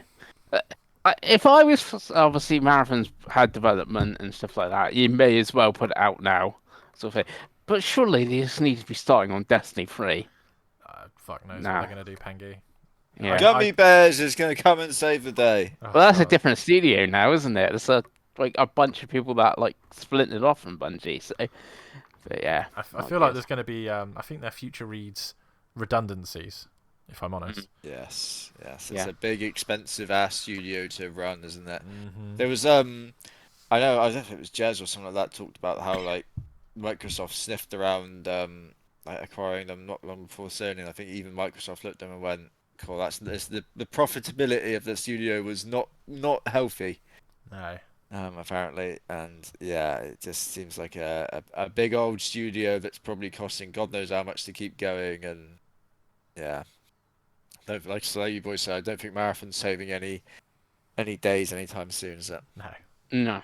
No. Next item new, Red Dead Redemption is coming back again because it's getting a next current gen update, and it's also coming on mobile on December 2nd. Be a free upgrade from the PS4 version, the Xbox 360 backwards compatible version, and the Switch 1 version, and it's also in PlayStation Plus because that's the PS4 version is in Plus at the moment, so the upgrade will count there. Craig, any plans to go back to Red Dead Redemption? No, so I never actually played the first one. Did you Weirdly not? enough, no. But Wow. so I did play Red Dead 2, and I absolutely love it. It's one of my favorite games of all time. It's Well, this is technically a fantastic. sequel, so Yeah. I'd love to sit here with a straight face and say, "Oh yeah, I'll be all over that, Pengi." Yeah, it's in Plus, December 2nd, PS5 update, 4K, 60 frames a second. But there's just so much to play, isn't there? Yeah, There's just so much to play. But yeah. If I had infinite time, I'd love to go and play this because I know people absolutely adore it. But yeah, it's hard to find time to go back to this sort of thing. yeah. Yes. Dave, any interesting? Is, Switch 2 versioning coming, for instance? yeah, I think it's one of those that at some point I think I probably will. I did GTA 4 last year, right? After or this year, I can't remember what year. Maybe it might have been this year. After God knows, 15 years of it coming out, and I really enjoyed that. So, and this is the game they did after that. So yeah, there's a lot of content in the editions that they sell. So if it's got the Undead Nightmare DLC, which is a whole new game, back when Rockstar used to make games and DLC, those many years ago. But yeah, I don't know which version I'd get, because obviously the Steam version is just the same because it can already do all the bells and whistles. So I don't know whether if it's ever in a sale for like the 10-15 quid on Steam. I do have it on 360 backwards compatible, but I don't. I got rid of my Series S, didn't I? So, and Xbox is dead, so there's no point worrying about that. But yeah, maybe I on guess Switch it's too. not play. I guess it's not a Play Anywhere game, is it? Because it's Xbox 360. No, So probably not. Right? Yeah, no. I don't know how that would even work with backwards compatible stuff. It's cool that you get it, because I know they did it. The only other instance I can think of is also Rockstar. If you put in a original Xbox version of San Andreas, it gives you the 360 version they put out. Hmm. That's the only other thing I can think of with that. But yeah, at some point, Pengi. I don't know when. What about you? No. Fair enough. Like process too many games to play, and I think going back now to a, you know, PS3 360 game could be hard. Who knows? Especially like an open world game like that, where Yeah. things have come along and that. Have they got better Uh, though? There's a discussion for another day. I don't know. Yeah, because Red Dead Redemption is very good. But like I said, that's on Plus. Talking of Plus, we have November games, which will be live on the 18th of November. On Extra, we got GTA 5, For the fifth Pacific time. Drive, Still Wakes the Deep, Insurgency, Sandstorm, Thank Goodness You're Here, Talos Principle 2, Monster Jam Showdown, and MotoGP 25. Craig, anything there for you? I don't think so. No, thank goodness you're here is very good from last year. Mm, That's a very fun little game. I did very much enjoy that. Did I hit Pacific Drive? Didn't that just come to yes. Game Pass as well? Yes. God, I think you've got to play this game at this point, Pengi. Yeah, You bought the I own it on physical Steam. as well, I didn't own it on you? Play. I own it on PC. Oh, I thought you buy a physical version of Yeah, it? yeah, I had the physical on PS5, but I do own it on PC. Did you sell that? Yeah, I sold the physical. Yeah, I got it in a Wait, humble. wait, wait, wait. So you bought the physical on PlayStation. Yeah, You didn't play it. no, You sold it, yes, and then you thought, what I'm gonna do now is buy it again digitally. no. It was in a humble bundle. Okay, that makes Yes, that makes it yeah, a little bit better. So the window's open. I was about to jump out of it. So you've brought me back in the room there, Pengi. Thank you. yes, yeah. So I could play it on two services because it's also on Game Pass and PC Game Pass, I guess. Steam, and obviously it's coming to PlayStation. So yeah. Dave, anything for you? GTA Oh 5? no, it looks terrible. It's a terrible month. GTA 5's been on the service about 8 times for about a month, and then they take it off again. And Yeah. there's nothing. I mean, thank goodness you're here. Like, sure, right, but everything is awful again. There we go. Hmm. And then on Premium, you've got Tomb Raider Anniversary. Which is again That's it, one of Dave. the worst versions of that game, right? Because it came to 360 and PS3. Yeah. Cool. So they put Yes. the PS2 version Hmm. of the PS1 game. Yes. God. Yeah, it's bad month indeed. Yeah. Yeah. Then we talked about mobile, more mobile. Minecraft Blast is coming to mobile from King and Mojang. Dave, tell us about this because I've not even seen this. It is What is a Minecraft Blast? Minecraft puzzle game, Okay. and it is the most Minecrafty and puzzly looking puzzle game you've ever seen. I think it might be match 3, but yeah, I saw it in like a pure Xbox thing, and I was like, oh, cool. Hmm. There we go. It's not a lot to say because there isn't a lot to say, to be honest. No.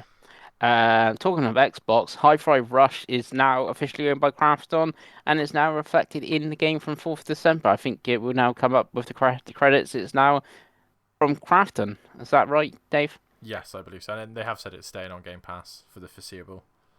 So Nice. we may get it purported to Switch 2 in the next 12 months or 6 months or something. That's the only real part of that news, I think, potentially.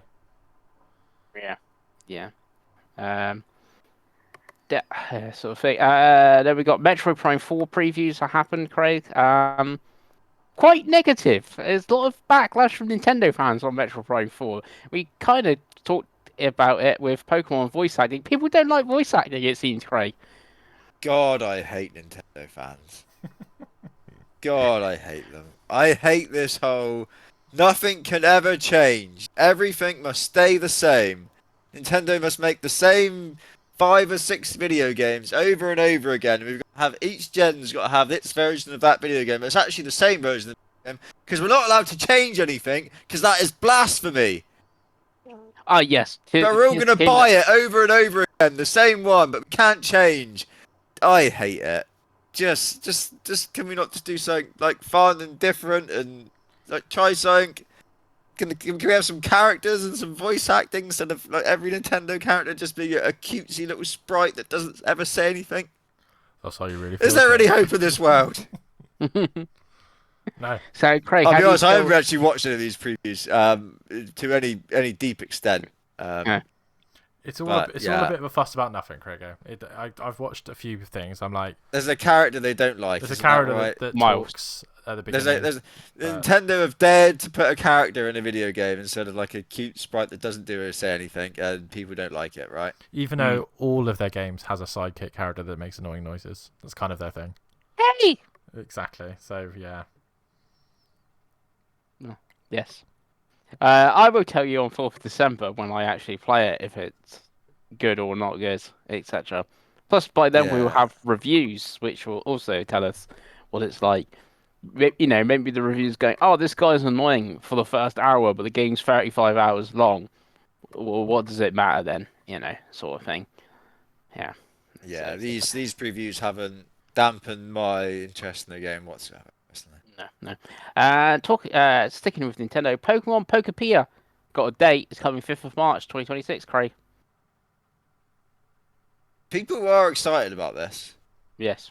Are they? There's the Pokemon freaks in work This who are going Animal on about Crossing this. Pokemon. People love Animal It's like- Crossing. And it's People only on the love Switch Pokemon. too, right? Yeah, it's Yes. like 60 quid as well. And there's Pokemon freaks in work who only have Switch 1 buying Switch 2s for this. God. And that blows my mind. Yeah, my mind yeah. feels a little bit blown. It's $58.99 on the eShop. Yeah, God. It's physical though. but it has a ghost type Pikachu, Craig. So what else do you need? A dead Pikachu. That's what we wanted. Yeah. That's what the people Yeah. wanted. Stop Well, I messing guess there's there. a ghost type, so maybe it was the dead Pikachu. It's dead, Jim. Yes. Dave, if you got any interest in Pokemon Pokemon, No. are you actually out buying a Switch 2? You already got a Switch 2. I've already got a Switch 2, but I won't be Yeah. playing a Pokemon Animal Crossing game. If I'm honest, Pengi, what about you? I might play a Pokemon Animal Crossing game. I wouldn't rush out to buy a Switch 2 for Pokemon Pokepia. That's, to be honest, true. But I have a Switch 2 already, so... But also, this is the same day of Coffee Talk Tokyo, which is only like £12. So if I want a cozy game, I got that. Spoiled for choice. Talking about what you're not going to have, though, it's Mixtape. It's been delayed, Craig. It has. They've Mm. done the right thing Yes. and actually officially delayed this game, which is, I mean, I guess it's sad because it's a game I was very much looking forward to, but I'm also like, well, there's so many games that come out this year that I can already play. I'm not exactly here crying into my pillow about it, in all honesty. It's only just been a vague 2026, I believe. It's Yes. a Game Pass game as well, isn't it? So that'd be probably how I end up playing this. But yeah, the good news is though, boys, and now it's officially delayed. I can obviously drop it in Fantasy, which I have done. I've picked up Octopath Traveler 0 instead. Nice. Huge. so that the tense ending between me and Dave gets even more tenser. I feel. We'll see. We'll see. I think it's yours to lose now at this point. Yeah. Well, people are gonna hate Everyone said Metro that Prime. about the Premier League title after 5 games, Dave. Oh, we don't. No one cares about football. No one cares about soccer. Let's not talk about Yeah, soccer. Metro Prime 4. Now everyone hates it now. I think Yeah. it'll still Right. be. I think it'll still be good. But anyway, Yeah, it'll still be like 88 or something. mixtape will still be trash though. So we'll move on. Let's talk about Call of Duty. Let's talk about real video game Pengi. And then I'm going to finish. The Call of Duty reviews are in.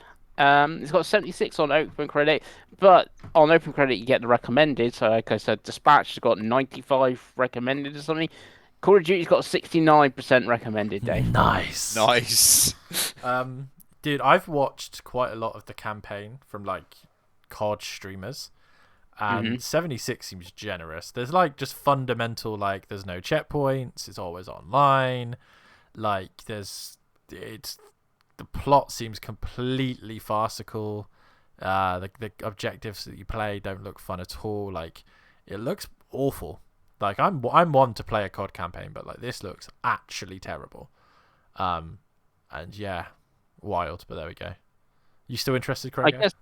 I guess the problem is zombies and multiplayer is part of that review as well, aren't they? So yeah. Again, none of the COD YouTubers I've seen seem particularly enthralled with any part of the game at the moment. So not good.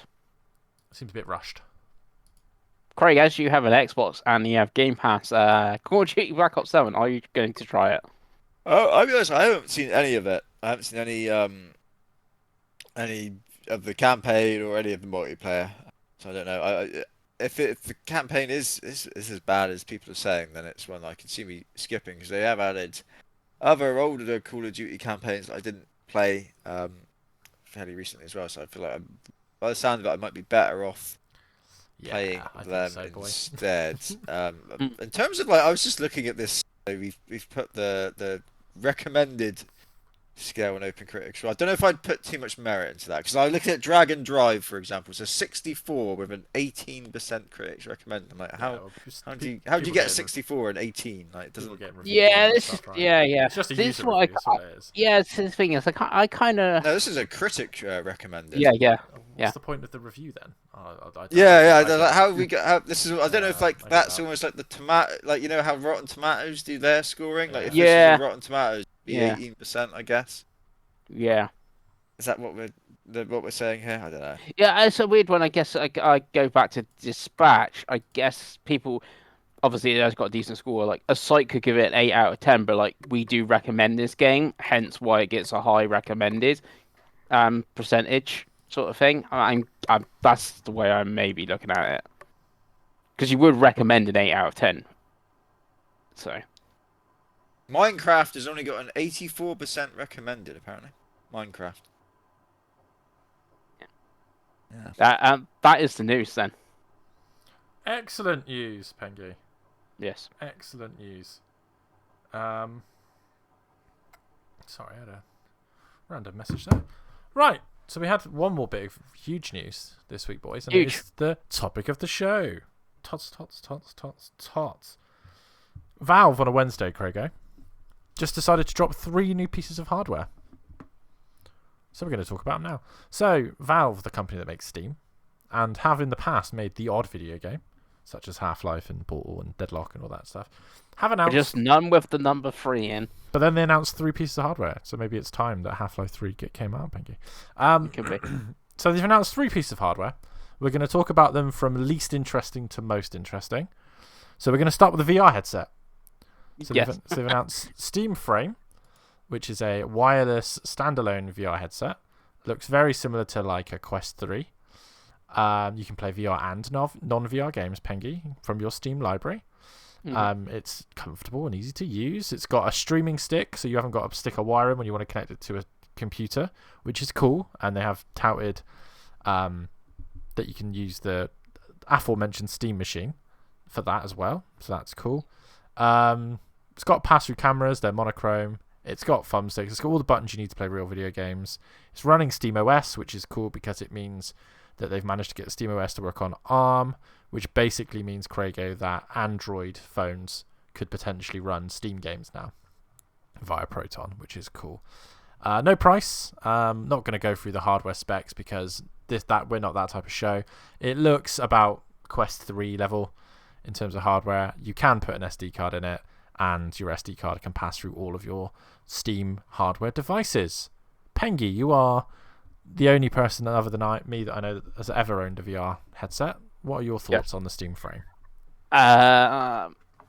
It's interesting. Like, I like that it's got standalone and you don't have to have a PC or a Steam machine or whatever to use it. So you can, like, the big screen picture, except apparently you wouldn't be playing Half-Life Alyx on like that. It would be apparently like smaller games. Now, could it play what's on the Quest 3 library? Because I don't know how the specs inside the frame compares to the Quest 3 or even the Quest 2, but it's like, and I know they're going to do like the check verification thing, so maybe they'll have like on Steam, like you can play this game without having to have a PC. It is actually playable in the VR. But I think that I know it's like an enthusiast thing, so I guess people like I would know that's the thing, and people buying that would know the thing. But it does seem like muddy it a bit. Like it is someone twice could buy the RAM of the Quest 3, so it is going to be more powerful than the Quest 3. But I could see someone. Again, it's unlikely because the people that are interested would know. But you could go, oh, I'm buying this. I'm gonna play Half-Life Alyx on it. Don't you? It's like no, you can't actually play Half-Life Alyx and stuff like that, sort of thing. And then obviously you can connect it to your PC and use PC as you know on PC to play an Alyx. But you obviously already got Index PSVR 2. You can use your Quest, on the PC to play things like that. So it's like. It's a cool piece of hardware, but I don't really need if we need it. But then any shot in the arm to VR sort of thing, because VR is pretty dead at the moment sort of thing. We just actually had a showcase this week, a VR showcase, and it's I thought it was back. yeah, Luminous Rise brought it back, one game, sort of thing. Excuse me. So Valve putting their like weight behind it and weight behind VR helps. But I don't know actually overall how it will sort of help. Nice. Any thoughts at all, Craig? Not on VR, no, I'll be honest with you. No, it's fair enough. And for me, I'm sure it's a good bit of kit for the free people that play VR. Yeah, I think for me, if you're gonna get if VR is gonna do anything, it will be from a company like Valve. Because I know Meta or Facebook. We're gonna call it Facebook. I hate the name Meta. I put a lot of money into their Quest line, which is a great pun, didn't mean. But it does lose them quite a lot of money. But then they've been able to put it into like Best Buy and Walmart and all that, right? Whereas this will be you only be able to buy this from Steam themselves. So I think because of the synergy of the rest of this, if we were gonna get a headset, this is the one I would get. The only person I know that's interested in anyway is Chloe, because she liked a MetaQuest. She just couldn't buy bloody games on it. But unless I buy it, she ain't gonna buy it, is she? And I'm not gonna buy it. So there we go. The Steam frame. So the second most interesting piece of hardware, Pengi, the Steam controller. Yes. So what they've done, Craig, is they've basically taken the screen away from a Steam Deck and mashed the rest together to make a controller. It's got 35 hours. They've done the opposite of the Portal. The literal opposite of the Portal. So it's got all your bits and bobs from your Steam Decks. It's got the trackpad. It's got the dual sticks. It's got all the same buttons. It's got 35 hours of battery life. It's got gyro. It's got high definition rumble. It's got newer sticks, which are cool. What else has it got? It's got a little charging puck that works as a little Bluetooth antenna. So if you're connecting this to anything other than the Steam machine, you can connect 4 controllers to that puck for a maximum of 16 controllers, which is cool. It's a cool looking PC game controller. I quite like the look of it. Again, as with everything we're going to look at today, it is all about the price. For me, Pengi, you like a controller. What do you think? I do like a controller. It looks quite big and clunky, but everyone says it feels quite comfortable. And it also looks really bland as well. And stuff like it is all black, everything. So it does look very sort of bland. And I feel it's going to be quite spenny with, like, obviously it has extra buttons compared to a normal controller. It has like the 35 hours charge, the haptic feedbacks, which I think is going to be obviously similar to at least the Switch 2's, maybe not as good as the dual senses, but let's say somewhere in between, sort of thing. Um, I can only see me having one or whatever if the deal with the Steam machine is like a good like deal. It's like, oh, it's like 30, 40 quid more. Let's try, let's get the Steam machine with the controller. I can try the controller. I can do like an unboxing video or something on the controller, and I have that. But if it's like 100 quid more or something, which isn't insane, because what was it? The Resident Evil Pro controller Switch 2 is like 85 quid RFP or something stupid like that. So like 100 quid for a controller isn't actually that insane. If it's like that, I was like, no, I'll just use a DualSense or an Xbox controller with a Steam machine. It does the job.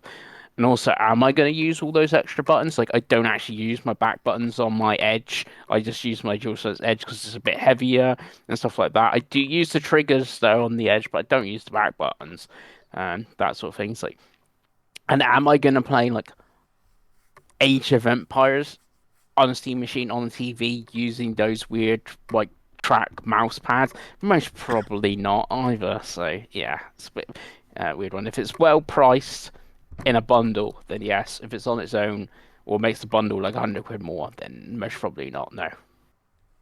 Craigo. This is the first time I've seen this. Yeah. I'm not actually. Did you not watch looked the at this- 3-minute video that you could have easily watched to research for this podcast we do every week? I didn't know. This is the first time I've seen this control. It's not a looker, is it? No. No. It is not a looker, and I've picked up my PlayStation controller. I'm holding it, and I'm trying to imagine what this is. It's got that big bulky bit in the middle, isn't it? It reminds me of the chat pad on the 360. Yeah, it's very odd.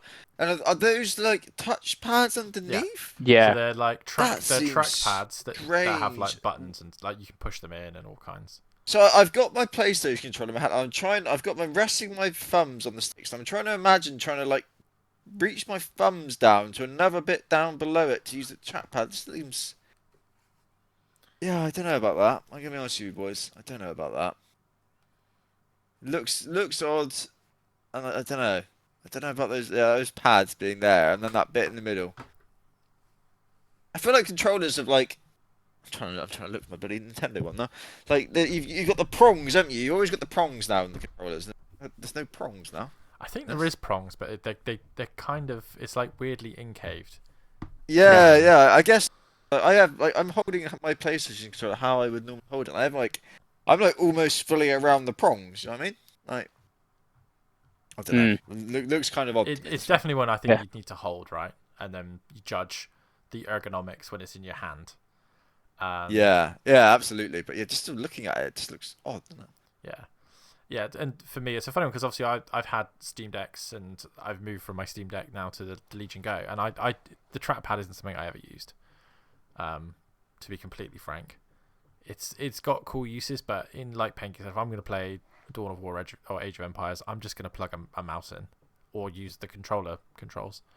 I like the idea of this. Is one of those. I like first party controllers. So I could be very tempted. If the Steam Deck's anything to go by, they will do multiple colors of these. There'll be a translucent one and a white one and whatever probably within the year, right? But yeah, I think the tech's really interesting. I think Pengi's spot on. I think this will be £100 standalone. There's a lot of tech compared to bear in mind an Xbox controller doesn't have a battery at all, and that's what, 60 quid. That's probably the cheapest controller right now. So it's like, what's a DualSense nowadays? 70, 75? Yeah. So like, yeah, I'd say this is going to be £100. I think again, it's cool. Again, first party controllers. I like that you don't need it. That's probably one of the things for a lot of this. When we do an overall conversation after we've talked about the last thing, it's one of the aspects I do low key respect. But yeah, as far as the controller, it looks like a controller. I like the puck and I like the battery life. That's probably the biggest things. So let's get into the big bit. The bit we're all here for. The bit we got Craig out of bed for. The Steam Machine, Craigo. So the Steam Machine is a small form factor PC gaming PC. That's what it is. Running SteamOS, which is what is run on the Steam Deck. It has got changeable faceplates on the front. It's got quite a good I/O. So for I/O, it has a HDMI port, display port, Ethernet, 4 USB-As, a USB-C, and a micro SD card. Tech-wise, 16 gigabytes of RAM, 8 gigabyte DDR. It's probably between the Series S and the PS5, but it's closer to the PS5 than it is the Series S. It's probably the best way I can describe it. They're doing 2 models, 512, 2 terabyte NVMe. Obviously, micro SD card slot, which is what most people use. Lots of gubbins and cool stuff inside. And yeah, obviously the main thing is it's running Steam OS. So, Pengi, what are your initial thoughts on this small form factor gaming PC?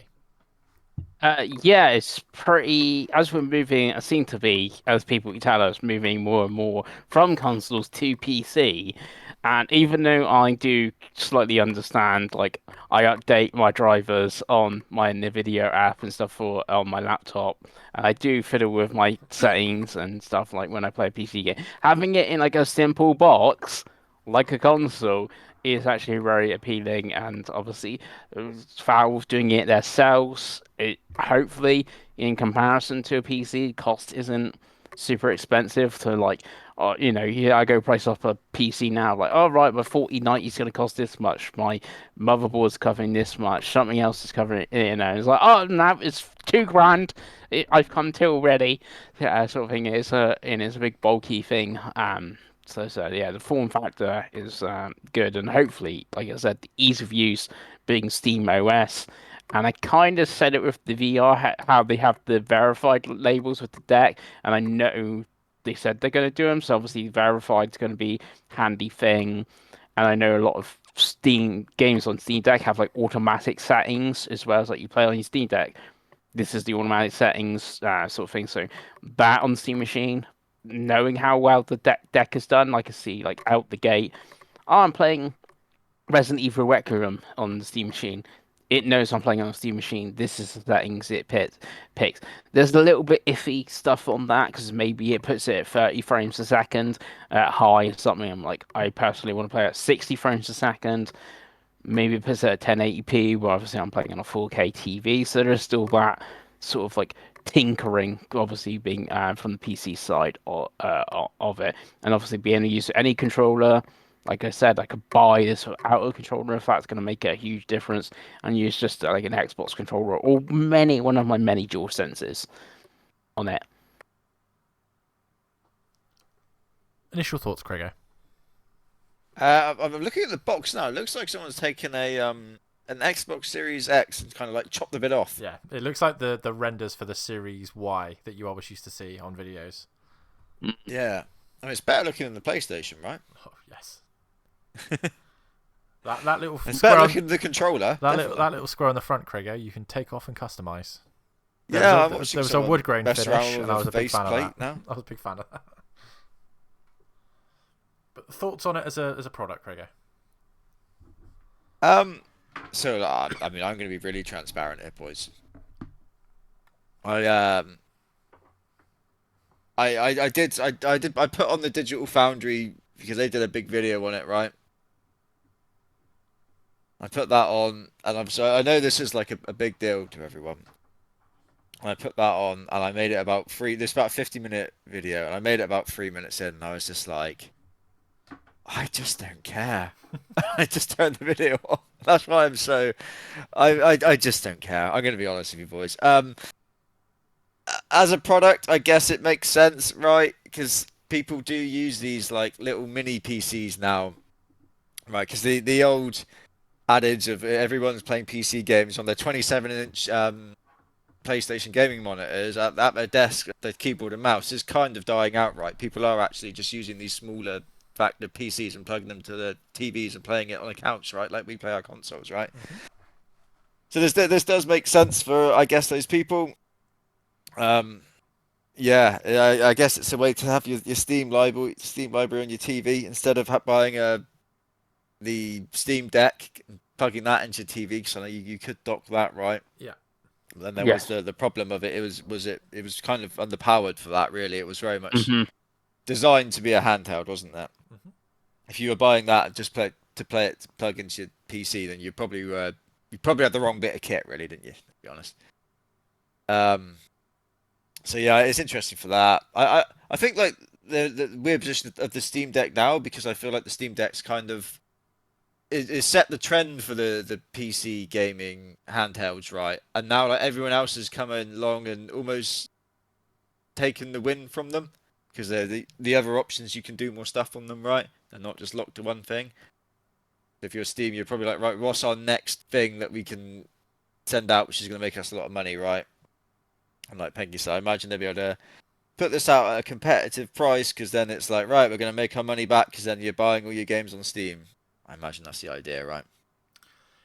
It's interesting. So I really wanted. This is why I've chosen to go last, because I really wanted people's opinions, because it's a really interesting product. The reason it's quite interesting is that it's new. It's a hybrid, right? But like people can't seem to decide in their descriptions if it's a console, which is what you've just described. You sell it at a loss, you make your money, you subsidize it, and you make the money back through software sales, right? So like PlayStations and Xboxes, they do that. I don't think the PlayStation might be profitable now they put the price up. Xbox definitely isn't. Like Series S costs more to make than they get, right? But that's always been the model. That's why it's so cheap. Then on the other hand, half the people are like, well, it's a PC because it's running Linux, and with a PC you can do PC things, you can run emulators, you can do whatever, right? It's a PC, but it's this weird in between where I don't really think anyone really knows what Valve's play is. I don't think they're players... I'd say this is a console. I'd say this is the console you can play Steam on. Yeah, I think it's... This isn't a PC, is it? It's absolutely PC, but it's a PC that can do console stuff, because that's the thing. So like, I use SteamOS every day, so I have my Legion Go. I plug it into a TV. It's easier to use than Windows, and that's what people have been doing, like you've described. People have been making these Windows PCs, hooking them up to their TVs, and Windows is just a nightmare to use a controller with, like consoles used to be. And like this is the rumor for Xbox, right? That Xbox is going to do this thing where it's Xbox. It's got Xbox mode and it's got a PC mode. That's the rumor that's been knocked around by like your Jezzes and that for a while. So it's interesting that they're trying to do that with SteamOS, which is Linux.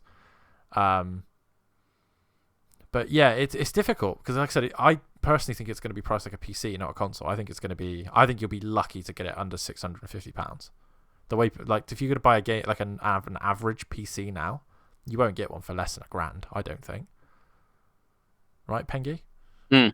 Like, I don't think you're going to get a spec PC like this in a small form factor for under £1,000, at least $1,000. Let's do it the American way. So I think 600, 650. But for a console, that's really expensive. But then you could tell, well, it's not a console because it can do PC stuff. You can't put emulators on a PlayStation 5. You can't completely change every aspect of it. You can put Windows on this if you wanted to. Like, it's a PC. Like, you can do what you want, right? It's a really interesting place to be, because I just don't know. It's not mass market because they will only sell it on Steam. They won't sell it in Best Buy. They don't sell the Steam Deck on Amazon. Do you know what I mean? The ROG does and Lenovo do, but it's that's what I mean. So that's why I think it's very interesting, because I really would love to know what they want, because to me it doesn't. I'm interested in it because I want to buy a PC that would work without having to go and what fucking graphics card I need, how much power. I'm PC enough, but I don't. That's too much. What I like with SteamOS is you don't update your drivers. You update Steam. It does it all itself. Yeah. You don't go onto NVIDIA Lab and download the NVIDIA driver. It does one update like a console. You just click update and it updates everything. It doesn't tell you it's doing anything separately. It just does it all in one big thing like a console. Windows doesn't do that. Windows, you've got to update game bar. You've got to update the Windows. Like, it's a nightmare. It's why I don't use Windows on my Legion Go S anymore, because it was a nightmare to use. You always had to use the touchscreen, and it was just a pain in the ass. Like, you know from your ROG, right, Pengi? Like, at the moment, it is a bit of a nightmare. If you don't want to touch any PC stuff, Windows is not there yet. SteamOS is, but obviously it's still Linux. There's stuff you can't do. So you can't do anything with anti-cheat, because this is a really weird way to explain this, Craig. So what like Call of Duty and Fortnite do is they basically put a file in like your operating system's kernel, which is like the deepest, darkest point of your PC, which you shouldn't really touch. But they do that to like monitor, cheating activities. And obviously it's built for Windows. It's not built for Mac or Linux, so you just can't play like Call of Duty multiplayer and stuff like that just doesn't work. Some games do, like Marvel Rivals has a Linux version, and I think the Finals does. I think Apex might do as well. But yeah, so that's probably the biggest. I think that's the biggest hurdle. If they decide to put this in shops, then I think it's a console, and they're marketing it as a console. But on the Steam page, it's a PC. That's what they're calling it. What I'm struggling with everything you've just said, Dave, is I don't then see why you buy this instead of the PlayStation, for example. Yeah, I think that's what I mean. It's like, you're saying, oh, it's easy. It's like a console. It's just, it's easy and you can do this. I'm like, well, why not just buy a console then? I guess if you don't want a console, or if you've already, to be honest, then why would you buy this? I think this is for people that have PCs already. I think it's people that want a secondary PC for the living room. That's for their Steam library. Yeah, for their Steam library and emulators, right? What people really use the Steam Deck for, but they want it with a bit more power on the TV, because like you said, the Steam Deck isn't great on the TV. That would be my guess. That would be my guess, because it's not high powered enough to be your. I'm a bad example because I'm not fussed about playing games at 4K 6,000 frames per second. So for me, it's probably like okay, but I'm a very like unique use case, and that's why I'm not defending it at all. This is just how I see it. Like I don't think it's going to be a PS5. I don't think it's going to be your big gaming PC. I think the majority of sales are going to be people want a easy option for their PC they already have, or for people that don't want to buy Xbox anymore. That's honestly the only people I think. If you've got a PlayStation 5, so like you're a great example. There is no game on here that you want to play enough to go out and buy a PC, right? Between Xbox and PlayStation right now, the old games are on backwards compatible and the new games are on PS5. The only other option is Nintendo because they make their own games, right? So for someone like you, I don't see the point at all. But that's what I mean. I'd love to know what their plan is, because to me it looks like a really halfway house. It's not powerful enough to be anyone's main PC, and it's not enough of a console to be a console, because it is a PC. Like it's still a PC. Like Pengi said, it's not gonna. Most games you're going to install it and be like, well, I need to pick the resolution properly. I need to probably pick if I'm running at a high setting. Yeah, that's the thing. Like that's the like the difference between this and the deck and stuff. Like the deck is there. It's that screen, for instance. So it goes. This game, I know not. It has very good vibes, and not all games have that. I remember Stellar Blade. I know how the Steam Deck mode. You played that game because even the guy was like the main head of the studio was like playing on these. But they know it's they know it's 800p, right? That's what you said. They know and they put and they put that mode in. It's like you start Stellar Blade on your Steam Deck. You press that mode, and you're getting like the optimized setting. But if I was to play, they put a Steam machine mode in Stellar Blade. How does obviously I guess so because it's plugged in my TV, but it's like I plugged it in my TV. They do that, and it's like, oh cool, let's put it in 4K, very high setting. Oh, it's 30 frames a second. I want to, so I still got to go fiddle with it. It's like, all right, move everything down to medium so I can then put it up to 60 frames a second. And maybe they'll have two options when you go Steam Machine mode. It's like, do you want to play it in quality and performance like you have on like my PS5 Pro sort of thing? You can pick the two. It's like, right, I'll pick performance, and like this is the best performance option. Does it 60 medium sort of thing, but it's still going back to like it's not quite a console because you still have to fiddle. Like you still semi fiddle with consoles now. Like you have the performance or the quality mode, but it's just literally two options. There's some games like I can't remember which one it is. I weirdly it could be like Dynasty Warriors Origins. So like we have like lots of options. We can do it performance with 120 or not, and so stuff like that. But like it is the simplicity of that where like you still have to have some, I guess, PC knowledge and stuff like that. So and again, it only be on like Steam's website. You can mostly buy it. So it's a little bit. Not as much as the framework VR has there, but still like an enthusiast sort of piece. Sort of thing. Yeah, definitely. And I think that to sort of round out the conversation, I think that's its issue for the wider market is it's too in the middle. It's just not one or the other enough for the layman, right? Like I said, I'll be transparent. I'm going to buy one because I already play quite a lot on Steam. So I guess the thing. Think about it, like you're saying, like the layman, and I was talking like PS5 sales, so like I was saying like the 2 million behind, like how could it catch up? But like FIFA and COD are still on PS4, but they're still pretty decent on PS4. So like Joe Blogs doesn't have to upgrade. You still play Call of Duty Black Ops 7 on his PS4, having a good time. Obviously, when that stops, so let's say it stops next year, obviously GTA 6 is a big one. So COD Black Ops 8 is only on PS5 and Xbox Series isn't on last gen. It's like that layman is just going to go buy a PS5 because Yeah. they are not going to go buy a Steam machine and fiddle. Like your brother, for instance, like I'm pretty sure he plays like FIFA and COD and stuff like that. Yeah. He's not going to go buy a Steam No. machine. He go buy a PS5 or a PS6 to play those games. Like and yeah. That's the thing. That's why I don't think they're marketing it that though. That's my point, and I think that's what kind of confuses me with a lot of these videos that are coming out. People being like, "Oh yeah, it's gonna kill this and it's gonna kill." It's like, no, it's the same as the Steam Deck. Sold about what 4 million units. Yeah, I think it's 4 or 5 million. Yeah, like that's nothing. That's nothing compared to the Vita, the Wii U. Yeah. So like it's an PC enthusiast thing. That's why I think it's interesting because it for me it's like the first step towards it. Now the next step is what is Xbox going to do?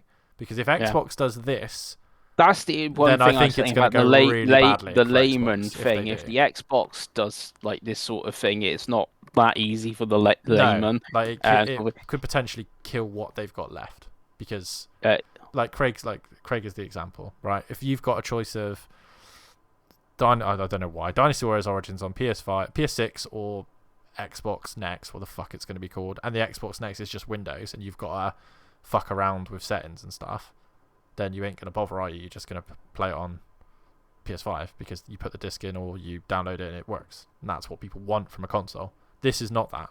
So if people are buying it thinking it's going to be a console, it's not going to be a console. There's too much fiddling for it to be a console. So yeah, so that's my thought. Really, I'd be interested. I just want to know what their plan is, because I don't know who. I don't know. I don't know the bigger group. For me, it's fine. But like I know what I'm doing with the computer, right? But like, what's the plan? It's, like you said, my brother ain't gonna buy one. He'll be like, what? No. Yeah, I do think they will sell it as a bit of a loss, as Craig said, because you can make so much money back on Steam. Or they don't sell, they just like break even and stuff like that. Like it like surely they're selling the Steam Deck at a loss. Yeah, they gotta be. Well, it's quite cheap now, but yeah. That's also thing is quite cheap. I think they are, but I think that was their first. That was their getting SteamOS out and getting developers to put stuff on it, right? Because I think they could sell it at a loss. It's just whether they want to or not. Yeah, I was just thinking like PlayStation, Xbox both gone up, and obviously they both want to make profit, sort of thing. But like we, saying about like being eBay selling stuff. Like I could buy a PS5 and never actually buy a game new, used. But obviously on this, everyone's gonna have to buy stuff.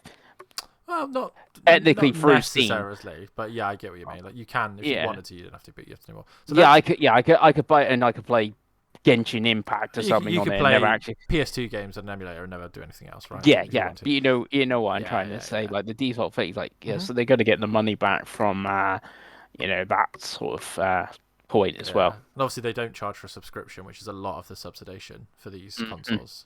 Like PlayStation makes a lot of money from PS Plus Essential. It's like 40 million people have it, right? So let's end the conversation with some like questions, right? What do we think about price, Craigo? You can do bundles or whatever. Like what if you, for you in your mind, if you were ever going to buy it or you ever think it would ever do anything, what price does it have to be at? Let's go with the cheap model, the 512 model. What would you think it'd be around with and without a controller? I wouldn't have an absolute. How much is the PS5 Pro thing now? Without a disc drive, it's £700 still. I think £700. Yeah. If it's coming with a controller, it's gonna be more than that, isn't it? I think so. Yeah. So, fuck knows. Like £1,000? Who knows? Okay, Pengi, what about you? I don't think it'd be that much. The basic one. This will be out of controller though. I think it'd be like 500. I think that's so low. I'd love it to be, but I think it'll be. I think without a controller, I think you're looking at between 550 and 7, and then with the controller, I think you're looking at 758. Yeah, I can see it like they can advertise it like from 499.99 Yeah, or maybe. whatever, and then obviously you then click on the options like oh the one thing controller is 599.99, and then it's like oh that's only got five, and then it's like oh the 2 TB of the controller is like nine it's 999 Yeah, quid or something. It's like okay, sort of thing. yeah. I But think I, again, that's yeah. like a lot of if PC people and enthusiasts and stuff like the bulk, like, will they have SD cards or SSDs lying around anyway? And then like controller, like I said, I got dual senses, Xbox controllers. Would they be using mouse and keyboard? So that sort of thing. Yeah, for me, one of the cool features for me is that you can take the SD card directly out of my Legion Go, put it into the front of this, and it's there with all my games. It doesn't have to bother formatting or anything, which is cool. But yeah, like I said, I think it's cool that they're trying to build an ecosystem. I'm just curious of how far it can go. Mm. Really. But yeah, I mean, we'll end it on. I know Craig ain't gonna buy one. Any interest from you, Pengi? I have slight interest in Slightly. it. Yeah, again, it comes down to price. If I was right with my 500, then I would think yes. If it is like £1,000, like Craig's saying, then no. Um, sort of thing. Because I would actually, this is the thing, I would use it like a console. That's the thing, and I would just plug it into my TV. That's what it like, sort of thing. I'd, connect my Xbox controller, let's say, for it, and I would use it as a console, sort of thing. And we're saying about power and stuff like that. Like, I would not play Resident Evil Requiem on, this, for instance. One, I would have to go buy it digitally, where it's 65 quid, which I'm not going to do. And two, it's not going to most probably, again, until Digital Foundry do comparisons, look as good as it looks on the PS5 Pro. So that's the thing. But it is a PC, wink. So I could put like the Xbox app on it. Mhm. There you go. That's playing Xbox games through Game Pass. There, for instance, if I wanted to, obviously indies, sort of thing. Funnily, we're talking about like Tokyo Extreme Racer, which I would have thought would have been cheaper on PC than PlayStation. Um, but you got those sort of options. Or like, what was I playing? Goodnight Universe, for instance. I should have played that on PC. Now I still usually have to use a mouse and keyboard and things like that. It's definitely indies, and obviously there's always Steam sales and things like that. So I can see it as like the indie Steam sale Xbox like machine, really, all mashed into sort of like one, like was it Yakuza, when the Yakuzas were like 3 quid or something the other day on it. Mhm. Can't remember which one from Steam South. So it's like there's that, but like my triple A sort of video games like a Resident Evil Requiem, it would still be like on PlayStation, because that's the thing. Um, and then obviously I got the game laptop, so it's like with Steam both of that. I have got Steam on my ROG Ally, so I'm sort of in the ecosystem of Steam at the moment. I just don't use it enough. As like Indiana Jones, for instance, I did connect this laptop to the TV. It's like, right, I'm moving it from my little desk in that and connecting it into the TV and playing it, that sort of thing. But I don't do that often. Where like the Steam machine would just be left there plugged into the TV, is like, and I would just pick up a controller and use it like I would a console. And like the fiddling, I do see as a negative for some people, sort of thing, but it wouldn't really bother me that much. Sort of thing, like messing around with like the controllers, like, right, this is what and there's going to be loads of content and stuff on it. It's like there'll be the sites like, what is the best setting for the Steam machine? It's like, oh, this is the best setting. Let's copy that, that one, like I was doing with Keeper on the ROG Allies. Like, oh, what's the best settings? Okay, the best setting is 900p, everything low, but this medium FSR on. You're gonna get like 40 frames a second. Put your refresh to 40 frames a second, and you're gonna have the best experience you can on the ROG Allies. So okay, cool, fair enough. That's what I do, and that's what I did. So yeah. Nice. I suppose my only extra question for you, Craig, is if Xbox did this but with Xbox, would you have any interest? No, No. Fair. actually not. For me, I'm definitely going to get one. I just don't know whether I'll get it day one. Depends how much it costs. I've been. It also really depends when it comes out because these said Yeah. early 2026. Yeah, I doesn't think it? they said Q1, but again, like, Well, so that's January, February, March. So my yeah, I think Resident it'll be. Evil one, yeah, it could be a good example Yeah, then. I think it'll be start of Q2. I think they'll probably announce a date at like Game Awards or something, right? But yeah, Yeah. for me, I'll definitely get one, and it will Half-Life 3. and it will Game Awards. absolutely replace my Xbox and my PlayStation because I haven't got to worry about it. No subscriptions to worry about and feel like I have to use. Get most of my games digitally now anyway. If I don't, I buy them on Switch too. So yeah, whether I get one on launch depends on the price because I have my not my ROG, that's Pengi. I've got my Lenovo Legion Go with SteamOS now, so I've kind of got like a baby version of Steam. Like I plug it into my TV and use an Xbox controller on it now, so I basically have what it's going to be. Just this will be a more powerful version. So yeah, I'll get one, but it depends on the price for launch. We could say bye PS5 number 6. Nah, PS5. Whatever number. PS5's a trash console from a trash company. Yeah. No, so it's just one of those I don't play a lot. Like so I did actually bring my stats in. So me and Pengi knows about this. I don't know if Craig does. I track all my games. I have done for the last 3 years. And my current drop off from last year, I played 37% of games on Xbox last year, Craig. This year it's 14. And Steam has gone up from 7% to 33% this year. So I'm gradually moving towards a more PC centric lifestyle. The only number that's consistent for me 3 years in a row is that Nintendo is sat around 40%. So you know where my loyalties really lie. And it's what fun. we know is numbers don't lie. Yeah. Numbers my don't lie. question would be: so what's the difference between playing like Assassin's Creed Shadows on the Xbox and on this though? Like, that's where I'm struggling. Yeah. For me, for me, or just for the general user. Yeah, no. For you, I don't, because it's the same games, isn't it? Yeah. You're gonna be playing the same games. But it's just a different. That's where I'm like I'm struggling to see the. So for me personally, and again, this is the absolute machinations of a madman. So go with me on this. The second I've got too many places to buy games, I don't actually play games. I just buy them. So if I've got 4 consoles, all I do is buy games, and then I don't play any games, right? Which isn't anyone else's fault but my own. Let's be honest. In terms of like Assassin's Creed is probably not a great example. It's just a video game. Yeah, it's was on just everything, yeah, and it's like, well, you could play. Let's say you get rid of your PlayStation or whatever, Yeah. and you're playing it on this, and like, what's different here? So for me, the two things, if that were in that scenario, right? So if it's a game, let's just say Assassin's Creed, because I'm low key interested in that game anyway.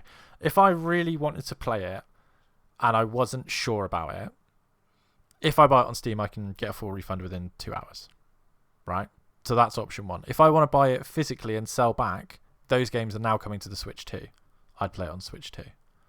Whereas before, with the Switch 1, the Switch 1 ports were so compromised that you couldn't, in your right mind, pick, I don't know, a game that came out on all of them, but like, I don't know. Let's just say Assassin's Creed Valhalla, if it came to Switch 1, would look so bad and be so unplayable, you'd have to play it on Xbox or PlayStation.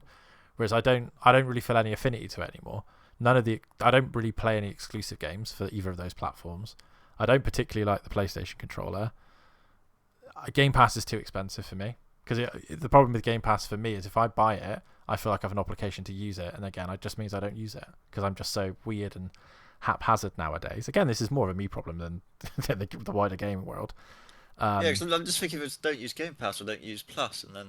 But then it's just I'm spending money on games, and then I've got to play them because I bought them, and it's like, I just not right. But again, it's a silly. You're gonna have to buy games on. Yeah, I think in my mind I want it to be a backlog thing because I have 200 games on Steam, but right, okay. But that's why I'm like I wouldn't buy one. I don't think I'll buy one day one because I have my handheld version of it that I kind of do that now.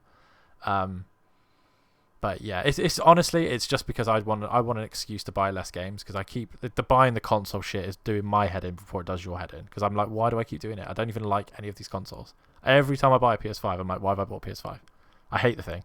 Every time we do a podcast, I'm like, I am really waiting for you to sell this PS5 to help fund the Steam Dubry, yeah. and then Wolverine comes out with something, and I'm like, oh, I thought the Wolverine special edition. Honestly, PS5. like. I just can't. I'm it's not even a case of that I won't or that I shouldn't. I just can't. I really need to not. Like, it's just a waste of money. That's the thing. I probably wouldn't buy the Steam machine on day one unless it was like 400 quid. because I don't have £600 lying around. Even if I sold the PS5, I don't have £600 laying around to buy games consoles, right? But I think long term, so like, but the long term plan for us has always been to move away. So if I was to move away to a different country and start again, the Steam machine would probably be of the three. That's what I'd get, right? The constant is the Switch 2. If the Switch 2 can do everything, I might not buy any of them. That's the third thing, because if Assassin's Creed on your Switch 2, Davey. Well, it's Outlaws looks good and runs well. They got Requiem coming. Like, I mean, like, it's the first time I think certainly since we've been doing this show that games are coming to Nintendo like quite a lot, right? Like we did on the Wii U. I know that's laughable, and the Switch 1. We didn't have the first 3 months of games that we've got coming up now with Final Fantasy, James Bond, all the Dragon Quest games, Requiem. What else is a like proper game that's coming out on it? It's like Assassin's Creed's coming out next week. Like all these games are coming to it, right? Pokemon Pia is not a proper game. Well, like, you know what I mean. Like it's not a Nintendo game, right? Like if you got a Nintendo console, you buy Mario Kart. Mm-hmm. What's my most played game? Mario Kart. What's my most played game of the last gen? It was Mario Kart. What was the second most played game? It was Pokemon. What's the second most? Yeah. You know what I mean? Like I'm a pattern if nothing else. But yeah, I think to be honest with you, Craig, there's a lot of therapy and disillusionment with video games. I probably need to air out at some point. Maybe you can sit down with me and tell me where the problems began, and I'll say to you, it was Shenmue 1 on the original on the Xbox One. It broke me. It broke me. Yeah.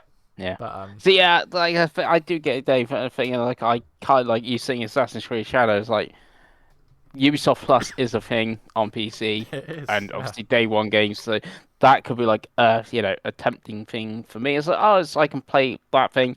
But if Ubisoft Plus wasn't a thing, again, I would wish you just buy it on PlayStation. Again, it goes back to the indies sales, stuff like that, like that sort of thing for me. And like again, Xbox is obviously now on sort of PlayStation and on like PC and stuff like that. Like I could see me if I get a Steam machine like Forza Horizon 6. We know is like timed on Xbox and stuff like that, but it's going to be on Steam most probably. Well, it's going to be on PC at least. It's like, cool, I can play that on my Steam machine, sort of thing, and not waiting 12 months for it to come to PS5 or Switch 2 as well, if it did come there. Yeah, and I think generally speaking, if we all look back to the happiest points of our lives with gaming, again, I'm saying this, I'm a middle-aged man. When we just had that one console and we put all the games to the one console, it was so much better. When we had to set the 360 and we just played all our games on the 360, we didn't think, I need Uncharted. You'd be like, no, I'm too busy playing Gears, and Halo, and all that, right? I miss it, Craig. It keeps me up at night. Cold sweat. I twist and I turn. I'm like, oh, why is Halo on PlayStation 5? What's the point? Oh, why does PlayStation not make any games? What's the point? And I scream. And luckily, Mario Kart World's still on next to me to help me by finishing 17th and losing all my points. Mm. But there we go. Well, that was the show. It's ended on a darker note than perhaps it needed to. I'll be interested to see how the Steam machine does. Obviously, we don't actually know any information really yet. They haven't announced a price, a date. Half-Life 3 obviously is definitely coming because everyone keeps saying it, right? But we will see next week. So if you got this far into the show, 2 hours and 12 minutes, veterans discount for you. Comment below, hashtag help Dave. Yes. And we'll see if we can get a Patreon going to give me some help. But we will be back next week. There will be some wrestling content on the show this week as well. I'm sure I've got a couple ready to go. And we'll probably record some more at some point. If I can get some PlayStation Plus extra from someone. Maybe Pengi can find me a code from somewhere. But thank you for watching. And we'll see you next week. Bye.